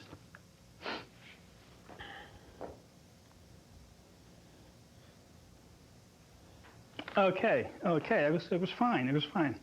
Okay, thank you, Excuse me? Oh, sure, we have your picture and resume, right, Your phone number, yeah, Well, we'd appreciate it if you wouldn't call us.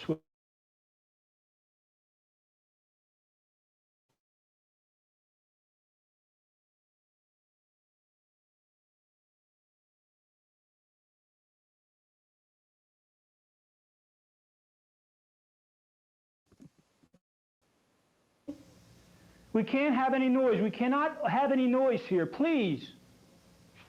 Okay, Mary, okay, honey. Okay, go ahead, do your 30 seconds. Excuse me? No, we can't do we can't do 3-4 minutes. We can only do 30 seconds because there's so many people and we just can't do it, okay? Just give it your best shot. Okay? Okay, go ahead.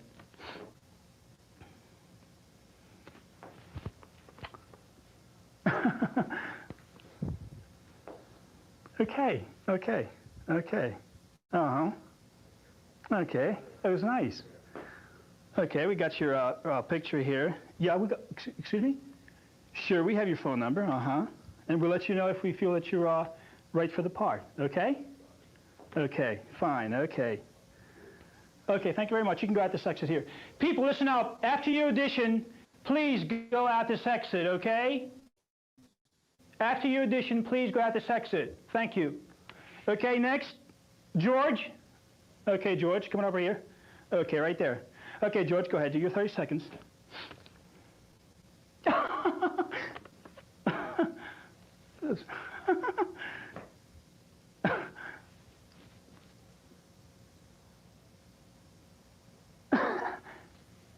My, that was really good, George. That was really good. You're a very good actor. You have talent.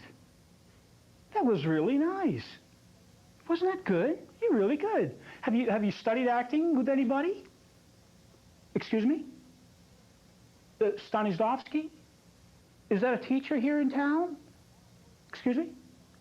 Oh, he died. Oh, you read his books. Oh, I see. Oh, I see. He died a long time ago? By the way, if you're joining us late, we're watching Pete the Actor. This was a guy in the late 70s, early 80s who would had a public access show where he would do scenes to show his acting skills. Amanda Lust says, I'm getting young De Niro vibes. It's funny you say that, Amanda, because Pete always reminded me a little bit of the lead character in King of Comedy. And by the way, if you want to see young De Niro acting, one of our guests, Jimmy Breslin, his book, The Gang That Couldn't Shoot Straight, was turned into a movie with a very young Robert De Niro in it. So you should check that out. It's it's not the greatest movie, but it's kind of an interesting curiosity to see a young De Niro at work. Or I guess you could just watch Pete here and see a young De Niro at work. Also in comments, Heavy Set Southern Gentleman says, R.I.P. Taylor Negron was my favorite Vaudeville guest. He was the actor who delivered Spicoli's Pizza in Fast Times. Yes, Taylor Negron was great on Vaudeville, and you can see that at Beyond Vaudeville on YouTube. I agree with you, Southern Gentleman. Taylor Negron was a really fun sport. And let's see, Lou says, perhaps this bit was Pete exercising some dark memories, stunning realism. Okay, let's go back to Pete the actor. Well, you're a very good actor. You have talent. That was very good. Wasn't he good? You were excellent. And we have your phone number here and your picture and your resume, and everything is in order. Excuse me? Oh, well, we can't say anything. You know, we can't have anybody calling. Please, we'll call you if we feel that you're right for the part, okay? But that was really good, George.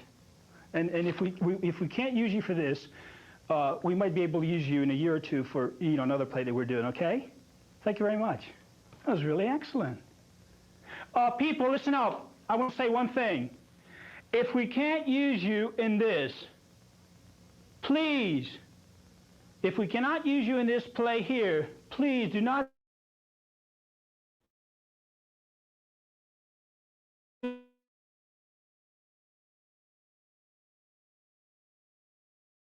Please don't be discouraged, okay? Okay. Okay, fine. Okay, now we have, is it Jane? Jane, okay, Jane, come on up here. Okay, you can do your 30 seconds, okay. Okay, Jane, go ahead. Did you bring the 3 donuts, the 3 chocolate donuts? Did you get the black coffee with without the sugar? Fine. Okay. 3 you better not have eaten one of mine. Okay. Okay. Okay, Jane, thank you very much. Okay, fine. That was good. It was excellent. Okay. Yeah, we have your phone, right? We have your phone here in case we need you. Okay. Thank you very much. Okay. Okay. Okay. Okay, people, listen up. Listen up, people, please, listen up. Okay, people, listen up. Listen up. We are watching Pete the actor. This was a guy who would post half hours of him performing different acting performances on public access TV in New York in the late 70s, early 80s. Dom is asking, do we know if Pete got any notable roles? None that I'm aware of, Dom, and it's a great tragedy if that's the case. I know we did try to reach out to Pete to have him on Beyond Vaudeville, and we were never successful in tracking him down. Yeah, Chris the Red has joined and says, I love your shows, in all caps. Thank you, Chris the Red. If you're just joining us, we are sharing some clips of public access shows from New York, from my vast collection, which I'm slowly in the process of digitizing. If you like what you see, please help support us in Super Chat. Thank you to those of you who have supported us on this chat and this viewing. Musical Drewby, Shenzin, Mike Tochi, Dom Majori Chipola, and Amanda Lust. Thank you all for your support. And if you like this, there'll be more of it. There's lots of public access shows in my library, and I'm happy to share them and digitize them. And let's go back and look at a little more of Pete the actor. I'm going to say this one time now. We're going to have 10 minutes for a coffee break, okay? But please remember your positions. Very important, because you have your picture and resume with each position, okay? So I'll see you in 10 minutes. 10 minutes, people, okay? Okay. Okay. Let's go along now to where a very rich millionaire, his girl is leaving him for a very poor man. And he's very disturbed about it. She's packing her suitcases, and he's trying to get her to not to leave. So let's go to that. What do you think he's got that I haven't got, huh? You think he's better than me, huh? I got everything. He ain't got nothing. He ain't got. His pockets are empty. You understand? Empty. Mine are full. I give you everything. A mansion, a car. You got everything. What else? What do you want from him for? He's a bum. He ain't got no money. He ain't got nothing in his pocket. Stop packing those suitcases when I'm talking. You understand? Stop packing those suitcases when I'm talking to you. What does he got that I haven't got, huh? What? Love. Love. What do you mean love, huh? What do you mean love? You think that love is standing by in the stars, you know, and at night and kissing and all that, huh? You think that's love? Sweetheart, that's not love. You know what love is? Huh? You want me to tell you what love is?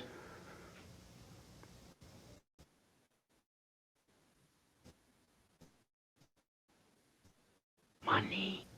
And he ain't got no money. But I do.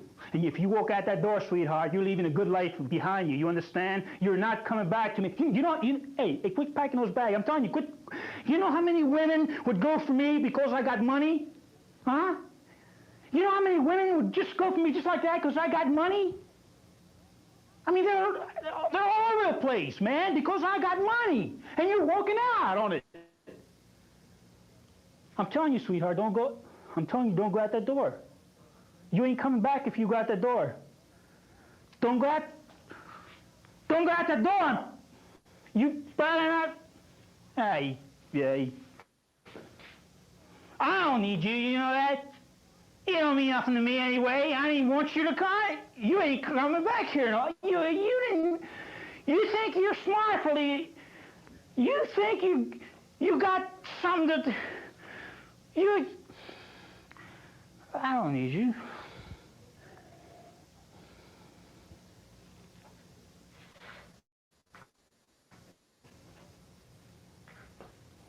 Eat.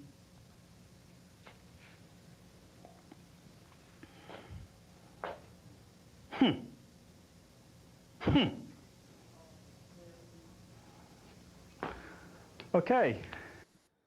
Wow, that was quite a scene. It seemed like he got drunk very quickly in the course of that 3-minute scene that he was doing. If you're just joining us, we're watching one of the shows from my vast collection of public access shows recorded off New York City public access in the 1980s and 90s. This particular one was from the early 80s with Pete the actor sharing his acting skills. Gene665 in chat says, thank you for saving and sharing all this footage. There's a lot more where that came from, Gene, and I'm happy to share it with you. If any of you care to participate in the super chat, it would be much appreciated. Thank you to those who have already joined us in the super chat to help and digitize all this stuff and keep bringing it to you. Chris the Red says, thanks. How did your characters come about?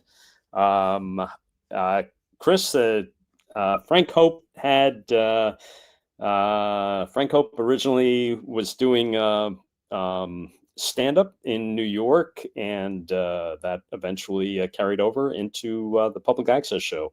Bob Cullum says, really fascinating stuff. Thanks. Joseph says, was his name just Pete the actor? Well, I call him Pete the actor, Joseph. His last name was it was a Greek name, Philippopoulos, I think it was. And let's take a look at another scene with Pete the actor from New York City Public Access TV in the early 1980s. Let's go on out to our last scene where a cowboy is getting hanged. And in the old days, when a cowboy was getting hanged, they used to eat hot dogs and drink and watch the hanging. So let's go to that now, okay? Where a cowboy is getting hanged and the people are watching. Get those damn blindfolds off. Get them blindfolds away. Get them blindfolds away from me. What's the matter with you? I don't want no blindfolds on me. I want to see these hogs. You're laughing at me for... Look at him laughing at me. Well, I can laugh louder than you can, you understand? I'll laugh louder than you can.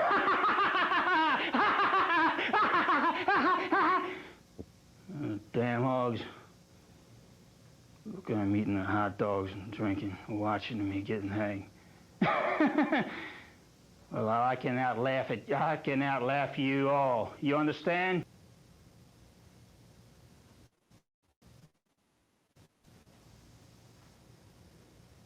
Well, that was my little mini movie called Monsters. I hope you enjoyed it. My name is Pete Philippopoulos. Thank you for watching, okay?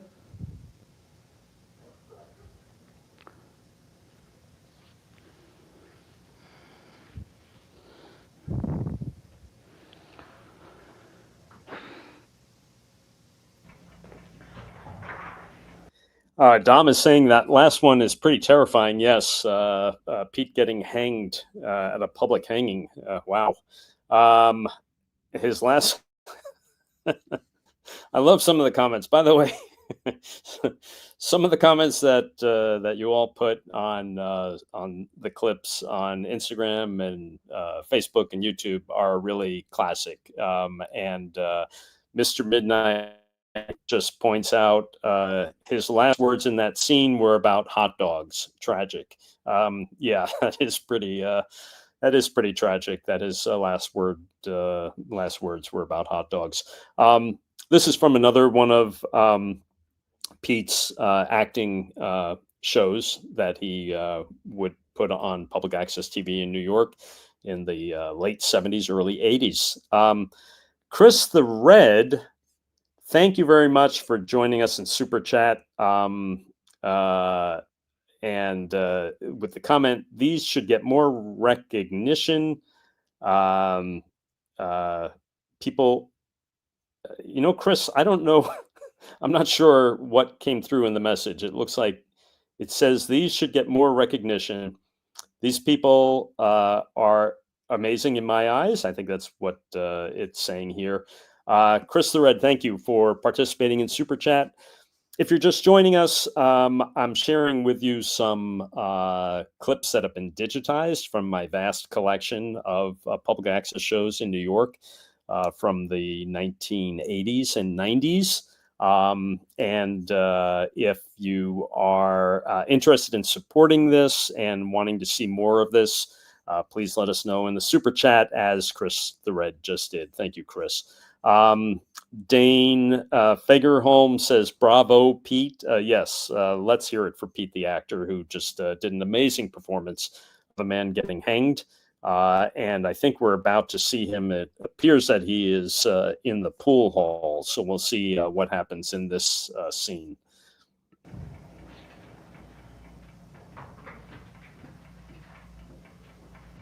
Oh, how you doing, John? Where you been at? I haven't seen you for a while. What you been doing? You got my money? You what?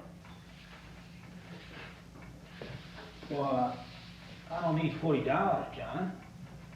I want you to give me my money. Where's the money at? You guys come over here. Over here. Now look, I give you that white powder, right? I don't care what you do with it. I don't care where you use it. But I want my money. You owe me a lot of money, man. I told you today was the last day. And you mean to tell me you only got $40? You owe me close to $1,000. Oh, man. You mean you're only going to give me $40? No, I don't want to hear that. No, look, don't start all that complaining stuff, okay? You don't have the money, right? You owe me close to $1,000 and you want to give me $40, right? Okay, John.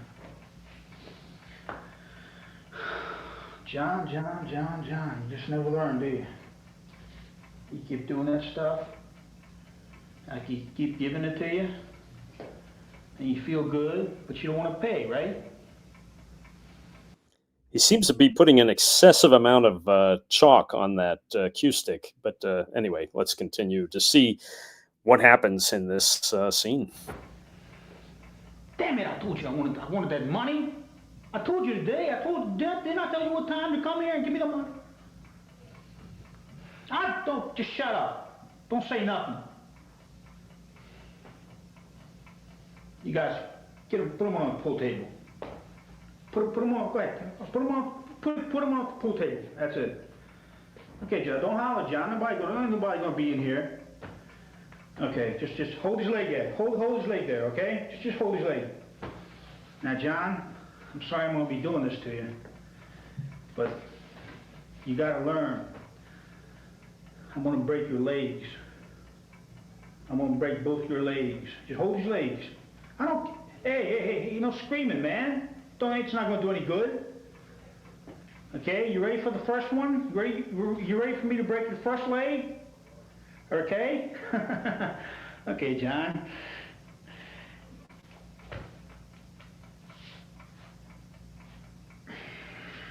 All right, John.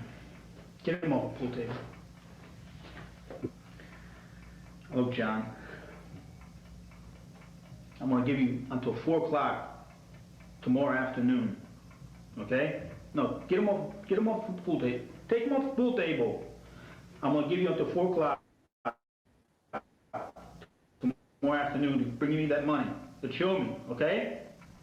Now, if you don't give me that money, my men here, they're going to get you no matter where you go. You know that, right? You know they're going to come and go get you no matter where you go if you don't give me that money. Okay? Not only that, John, I'm going to do you a favor. I'm going to give you this little packet.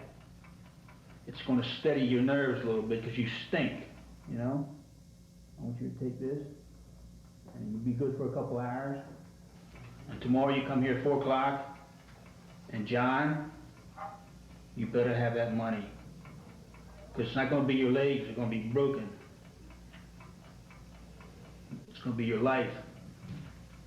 I mean that, John. You can hide anywhere you want. You take this now. Go ahead. Get out of here. You stink. Go ahead, get out of here. Get out of here. Don't say nothing to me. Just come back here at 4 o'clock tomorrow. You're a dead man. Get out of here.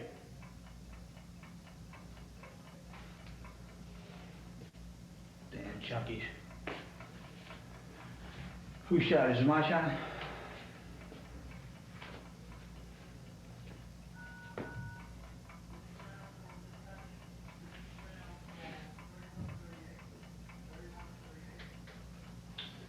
Okay.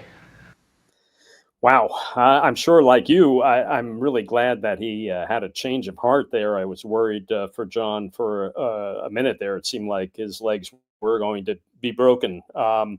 If you're just joining us, we're watching a public access show by Pete the actor from the early 80s in New York City, where he would just turn in these shows where he would do various acting scenes. Amanda Luss says, I'd love to live next door to this guy and hear all of his monologues through the wall. I agree, Amanda. It would have been like living next door to the Shut Up Little Man guys. And Linus Lundgren says, can't find Mr. Philippopoulos on IMDb, sadly. Yeah, Linus, it's a mystery what became of Pete the actor. All this talent and yet really no trace of him appearing in any movies or other projects. Rocco says in 1994, Pete played the part of Carl Blakey in episode 17 of Homicide: Life on the Street, according to screenplay I found on the web. Wow, Rocco, good digging. If that's true, I think we all need to find that clip. I'd love to see Pete the actor doing something outside of this bare bones studio. Let's take a look at the next scene that Pete the actor has planned for us. Who knows? Let's go to a second scene now where a guy is being interviewed by a television reporter to find out what he thinks about television, what type of gripes he has about television. And so, let's go to that. What do you want to interview me for television? What is it going to be? Right? What complaints I have for television? You mean? Yeah, I can do that. Yeah, sure. Yeah. Where do I look at? Over here, or I look over here? It just you just say anything I want about what complaints I have about television? Okay, yeah, I'll do that. Yeah, man, that would be great. Yeah. You wait washed up. Nice little, this little cough syrup for my throat. You want me to start now? Do I look at you, or do I look at the television set, or what? Do I look at the television? You look over there? Okay. Oh, just say anything about what I have complaints, right? About television stuff? Okay. Sorry? Yeah, how you doing? I just, what complaints I got about television is that, well, I think, I think these authors, you know, like, you got these authors on television.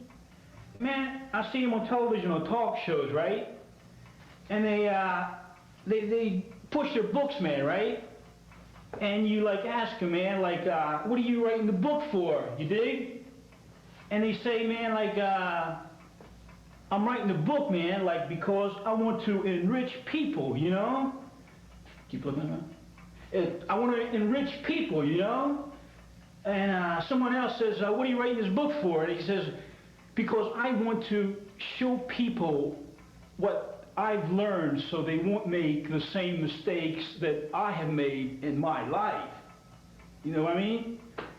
And they keep doing that, man, and they keep saying, like, what do you wrote the book for? And he says, I wrote the book because I want to enlighten the world so the world will be a better place for all of us to live. You know, one time, man, just one time. Just one time. One time. I would like to see one of these authors on a talk show, right? Just when the interviewer asks him, what did you write the book for? Okay? I want that man to come up and say, I wrote the book because I want to make money. You know, money. That's the reason I wrote the book, because I want to make money. Because I want to make money. That's why I wrote the book. I didn't write the book for anything else. You know, see, if I could like respect them a little bit more, man, if they like just said one time, you know, what did you write the book for? Instead of saying I wrote the book to enrich the world, just say I wrote the book, man, so I can make money. When are we gonna have one of them guys on there? You know? And I can respect an author like that. And like I was saying, like another gripe that I have is excuse me. Keep on. See, another gripe that I have is like Sherlock Holmes.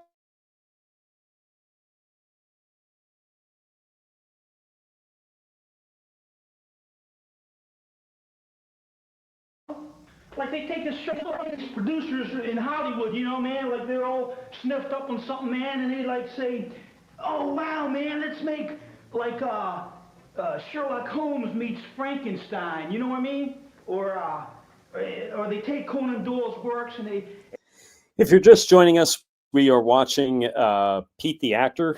This was a guy who would be on public access TV in New York in the late 70s, early 80s, doing scenes that he would come up with and improvise. And I think some of them seemed kind of scripted, actually, that he would do.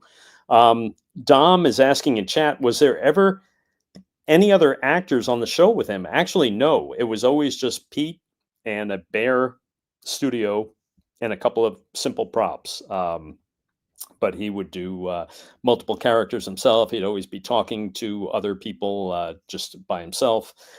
Joseph is saying I couldn't find Pete on YouTube. No, I'm sure you won't, Joseph. I have a lot of really rare public access shows that I recorded off Manhattan public access in the 1980s and 90s. And I'm just starting to digitize it. So you're starting to see some of this stuff. This is Pete the Actor. Amanda Luss says, oh my God, a Shut Up Little Man reference. I forgot about that. Yes, I just mentioned Shut Up Little Man. If you're not familiar with Shut Up Little Man, there's a great documentary all about it. It was about a guy who had moved in a true story about a guy who moved in next door to these two raging drunks and they had very thin walls. And this guy would record all the arguments coming from the other side of the wall. And it's those tapes are classic. If you haven't heard them, check it out. Chris the Red is saying, hope all my Beyond Vaudeville community are okay and trying to stay happy. God bless you all. Very nice of you to say, Chris.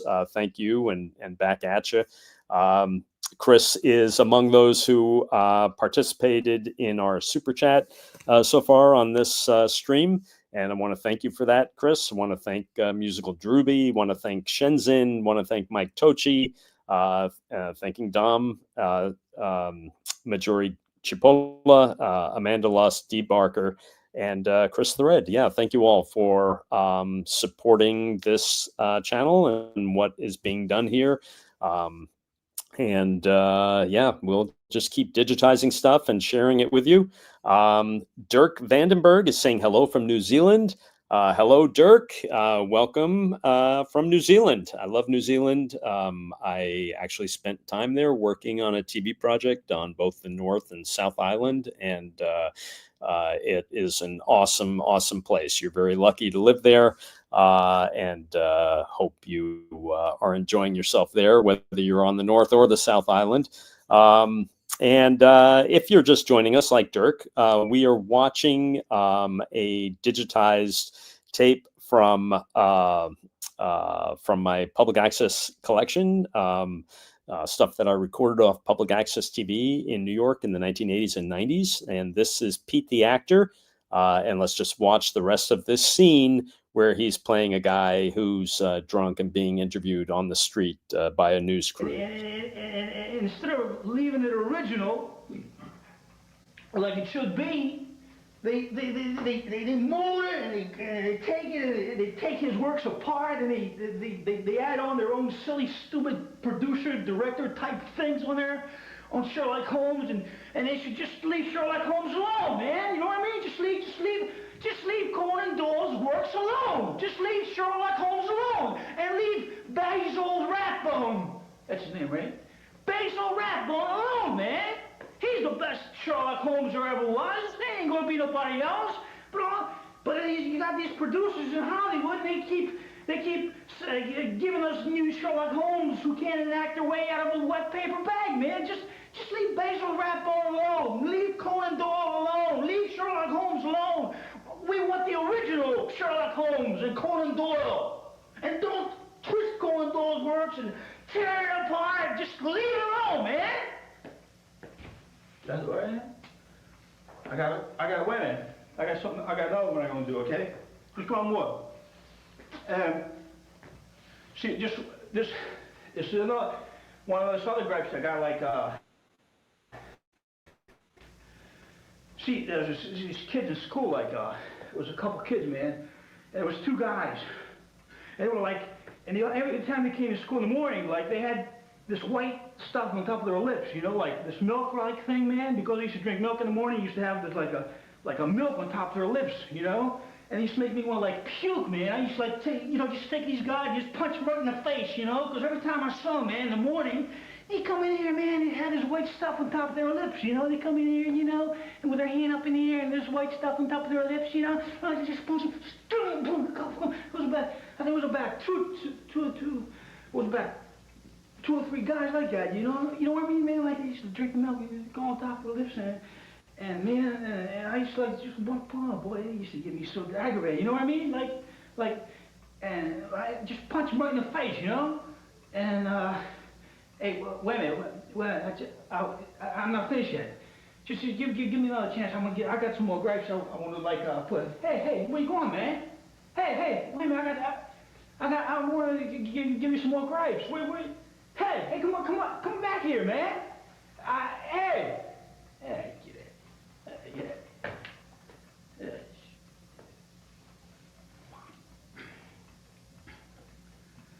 Hey, what time is it gonna be? Hey, what time is it gonna be on so I can watch it? Is it gonna be on television tonight? Huh? No.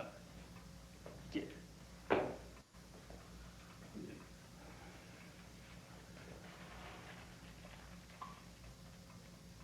Excuse me, sir. Can you give me a quarter? Hey, sir.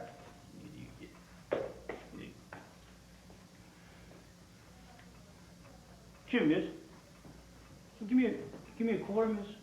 I'm gonna get a cup of coffee if you don't mind. So give me a quarter. Okay. Let's go down to where a guy is driving a car. He's Mike Tochi says, I sense a theme. We're watching Pete the Actor, who did some public access shows in the early 80s, late 70s, where he would show his acting skills. He just played a drunk street person during a Man on the Street news interview. And we're about to see him start drinking and driving, which, is a lethal combination, especially for Pete the Actor in this upcoming scene. Lou says this is an advert for working through personal problems in therapy instead of becoming a method actor. Interesting. Lou, by you saying advert, I'm guessing you are joining us from the UK. But that's just a guess. Let's take a look at Pete the Actor now as a guy drinking and driving. I think a lot of people are driving these cars in this town. And I'll be sitting down in this one, okay? So I'm driving a car, Use your imagination driving a car. Okay. Let's go.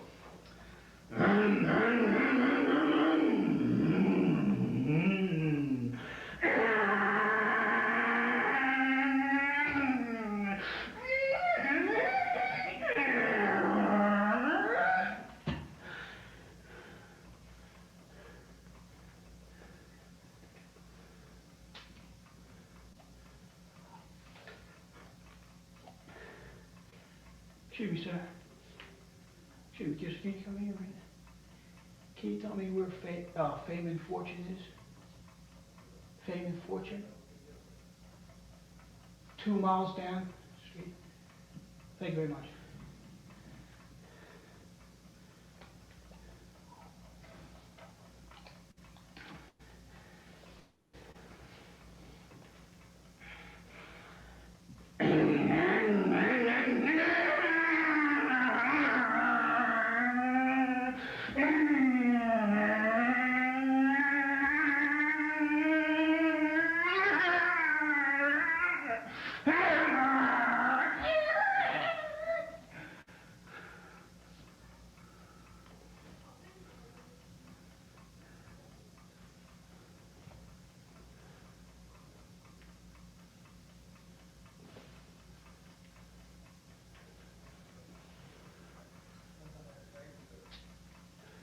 Excuse me, sir. Excuse me. Can you tell me where Fame and Fortune is? Go 1 mile down and turn left. Go 1 mile down and turn left. Thank you. Thank you very much, sir.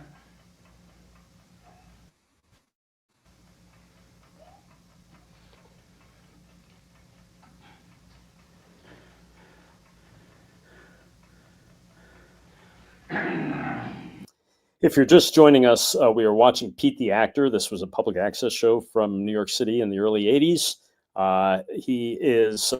He would perform various scenes. In this particular scene, he is playing a guy who was driving and asking people on the way where he can find fame and fortune.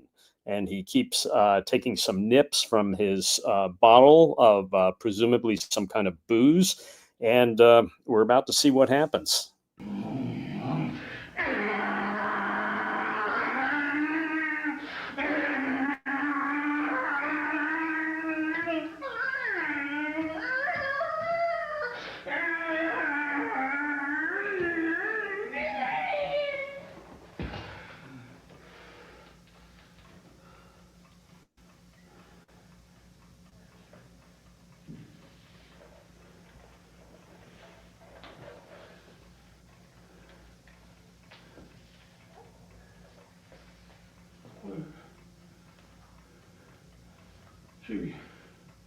Excuse me, sir.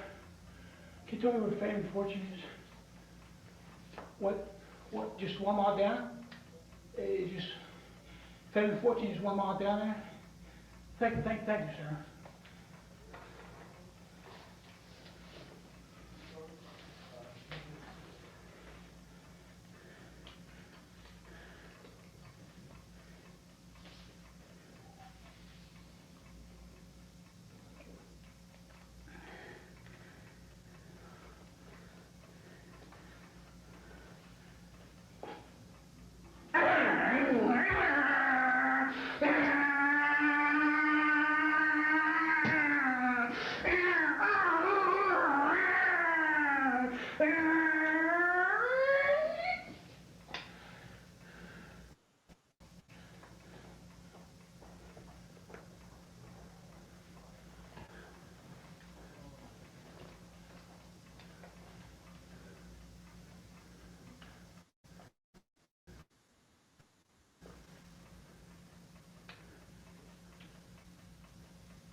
Excuse me, sir. Sir, excuse me. Can you tell me where Fame and Fortune is? I gotta go back 2 miles and make a left. 2 miles and make a left. Okay, Sheriff, before you leave, can you tell me what's straight ahead? It's a what? A dead-end street? It's a dead-end street straight ahead. Is the wall in the middle of the street? Straight ahead? Oh yeah, 2 miles, the Fame and Fortune though is 2 miles back and make a left, right? Thank you, sir. Thank you, sir.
Okay, so now we're going to watch the exciting conclusion of Pete the actor, portraying a man who's been drinking way too much while driving his car.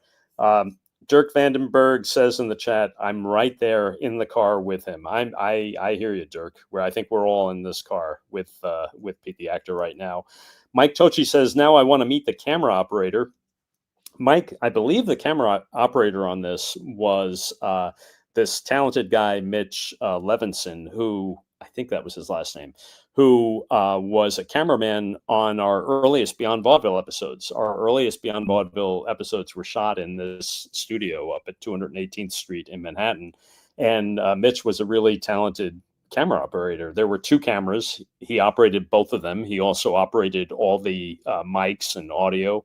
And you're seeing his handiwork as we watch this scene.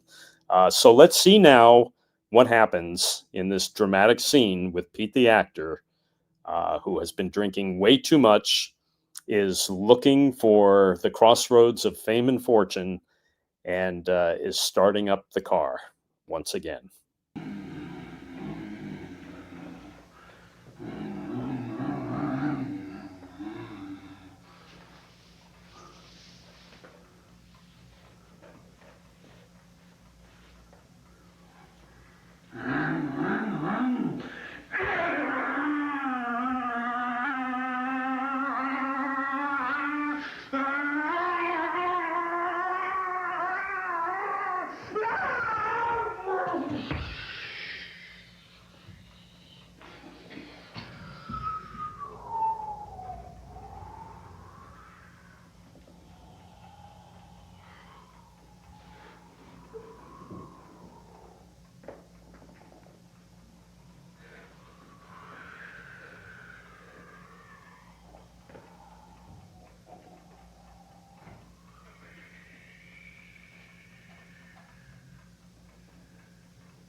Cut.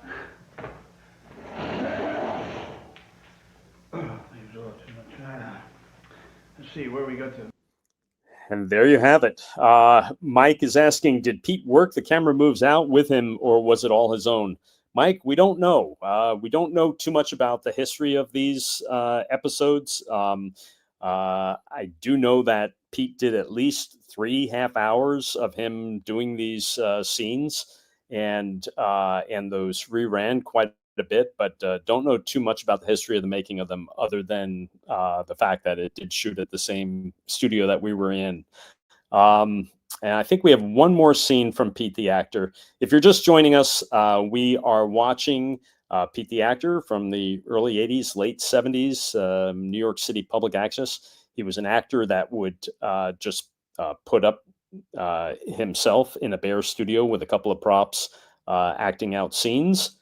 And here we go, Pete the actor, another scene for us. Next one now. This is a janitor. This is a janitor in the orchestra hall. Everybody has left, and he's by himself sweeping up in the orchestra pit. Let's go to that.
Okay. Wow. So we see that Pete, the actor, was also gifted at pantomime, portraying a custodian who suddenly fancies himself as a conductor of an orchestra, kind of reminiscent of the Carol Burnett charwoman character who would be mopping up and then suddenly fantasizing of being an actress. Also similar to some things that Red Skelton would do. And now you've seen Pete the actor doing his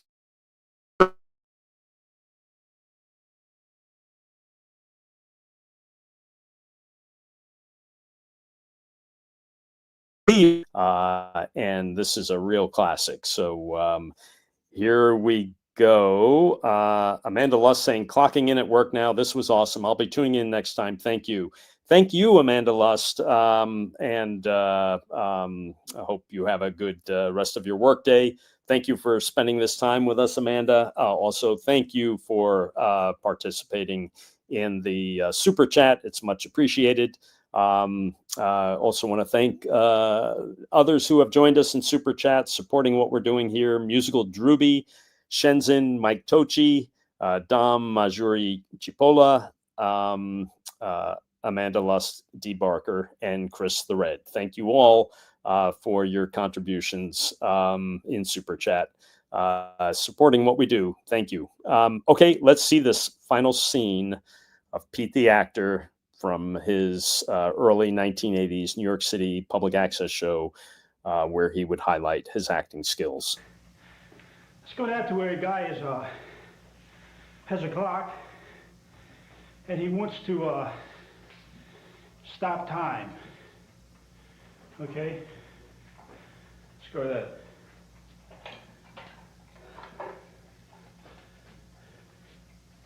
I don't want nobody to see this. Don't tell anybody what we're doing. Now this is what we're gonna do. I'm gonna stop time. Okay? I'm just gonna stop time. There's never gonna be any more time anymore. I'm gonna stop time. And then ain't nobody gonna be hurrying anywhere, you know what I mean? But don't talk so loud because I don't want them to hear me, you know? I don't want nobody to hear me. Now I'm gonna take this clock and I'm gonna smash it. And when I smash this clock, that means that all time, but shh, I don't want them to hear me. All time on this planet is gonna stop. There's not gonna be any more clocks. There's not gonna be no more appointments. There's not gonna be any more waking up in the morning and having to do something, appointments. And what time is it? Because this clock, when I break this clock, all clocks will stop. And there's not gonna be any more time. Nobody to tell you what time to wake up, what time to go to sleep, what to have an appointment. Time. We're gonna stop that right now.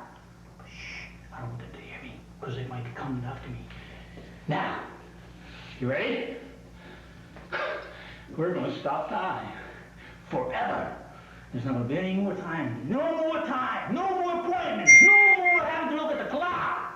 This is the last clock and I'm gonna break it. This is the last clock on the planet Earth and I'm gonna break it. But shh, I don't want them to hear me. They might be coming after me. You ready? No more appointments. No more nothing. No more time. No more age. You're not even gonna know your age when I get through, right? You ready? Let's break it. Let's break time forever. You ready? Let's go.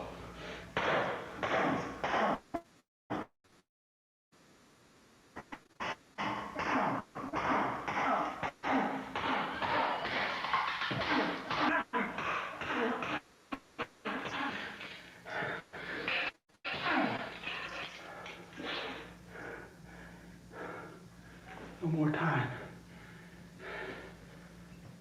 There's no more time. We're through with time. No more appointments. No more wrinkles. No more rushing to and from. Nothing. It's all gone. But don't tell anybody. Don't tell anybody. We'll keep it to ourselves. There's no more time, but we can't tell anybody because they're going to try to come and get me if we would tell them, okay? No more time. I'll see you later now. But remember what we did. There's no more time, no more appointments, nothing. I'll see you later.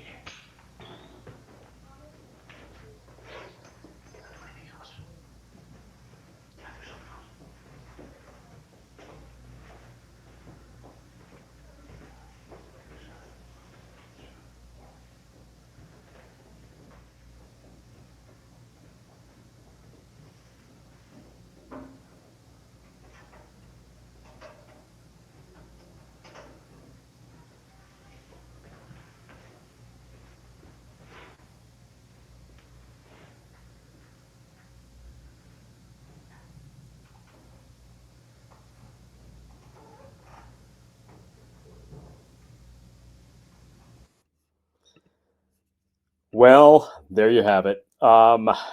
Sheriff Brackett saying he must have watched Twilight Zone that week. It's funny, I was having that same thought. Sheriff Brackett, it did seem like a very strange take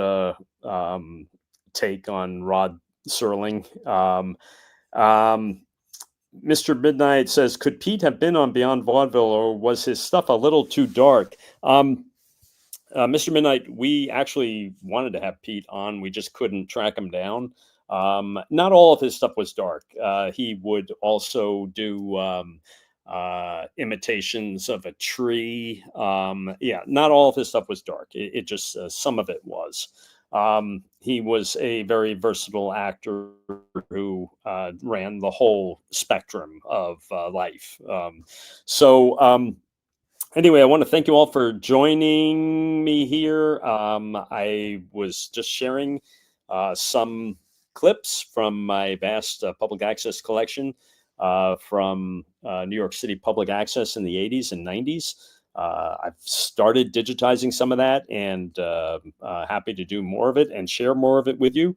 I think this probably is the platform on which I'd be doing it.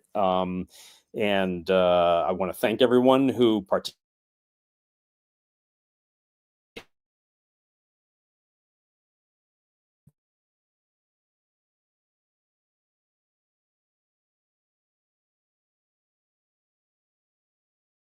Shenzhen, Mike Tochi, Dom Majuri Chipola, Amanda Lust, D. Barker, Chris the Red. Thank you all for showing that the super chat works, and that